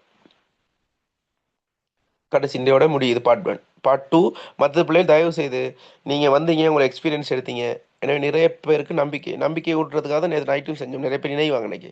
எனவே அந்த ஜென்ரல் குரூப்பில் உங்களோட வாய்ஸை போட்டு விடுங்க சரி. எப்படி பொய்யெல்லாம் சொல்ல வேண்டிய அவசியம் இல்லை. எப்படி இந்த நம்பிக்கையை ஏற்படுத்துனுச்சு இந்த கருத்தரங்கு? பார்ட் 2க்கு எந்த அளவு தூரம் நீங்கள் எதிர்பார்த்துருக்கீங்க சரியா. எதிர்பார்ப்பு பூர்த்தி செய்யுமா செய்யப்படாதா? வளமையாக மற்றைய செமினார் மாதிரி நினச்சிக்குவாங்க பிள்ளைகள். தெரியும் தானே, செமினாருங்க பேரில் 2-3 பக்கத்தை டியூட்டாக கொடுத்து விட்டு சரியா பட்டும் படாமல் சொல்கிறது இல்லை. நம்ம ஆழமாக படிப்பிப்போம் சரியா. எனவே அந்த நம்பிக்கையை இதுவரை பரிச்சயம் இல்லாதவங்களுக்கு நீங்கள் ஏற்படுத்தணும். அப்படி விளம்பரப்படுத்தி யாரோ சொல்லித்தான் நீங்கள் வந்திருக்கீங்க. அது உங்களுக்கு தெரியும். ஒவ்வொருத்தரும் ஏதோ ஒரு வகையில் இங்கே வந்திருக்கிறது காரணம் அதுதான். அதே போல் மற்றவர்களும் இதுக்குள்ளே வரணுங்கிறதுக்கு நீங்கள் கூட சப்போர்ட்டாக கண்டிப்பாக செய்வீங்கன்னு எதிர்பார்க்குறேன். அதே போல் ஏஎல் கிளாஸஸ் நடந்துக்கிட்டு 27-28க்கு அந்த மாதிரி மாணவர்கள் இருக்கும் கூட தம்பி தக்கைகள் இருந்தால் சொல்லுங்கள். ஓஎலுக்கு கிளாஸ் நடக்குது, அதுக்கும் சொல்லிவிடுங்க இப்படி கிளாஸஸ் நடக்குது அப்படின்னு பரிந்துரை செய்வீங்கன்னு நம்பிக்கையாக நான் இருக்கேன். தொடர்ச்சியாக இந்த கிளாஸை நிறுத்தாமல் தொடர்ச்சியாக அடுத்தடுத்த பேச்சுகளும் கொண்டு போகணுங்கிறது என்ற விருப்பம் சரியா. ஓகே, உங்களோட கருத்துக்களோட நம்ம என்ன செய்யணும் கேட்டால் இந்த வகுப்பை முடிக்கலாம். சொல்லுங்க பாப்பா கருத்துக்களை.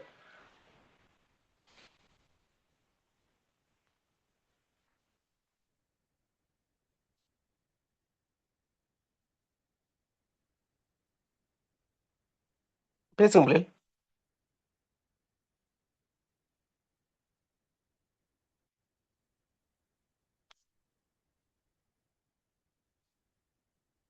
ஓகே. கருத்துகள் இல்லாட்டி ஒண்ணும் செய்யலாது. சரியா? ஓகே பிள்ளைகள். இப்ப நம்ம என்ன செய்வோம் அப்படின்னு கேட்டா, இன்னும் ஒரு வகுப்பில் சந்திப்போம். நன்றி, வணக்கம். Thank you sir. ஓகே.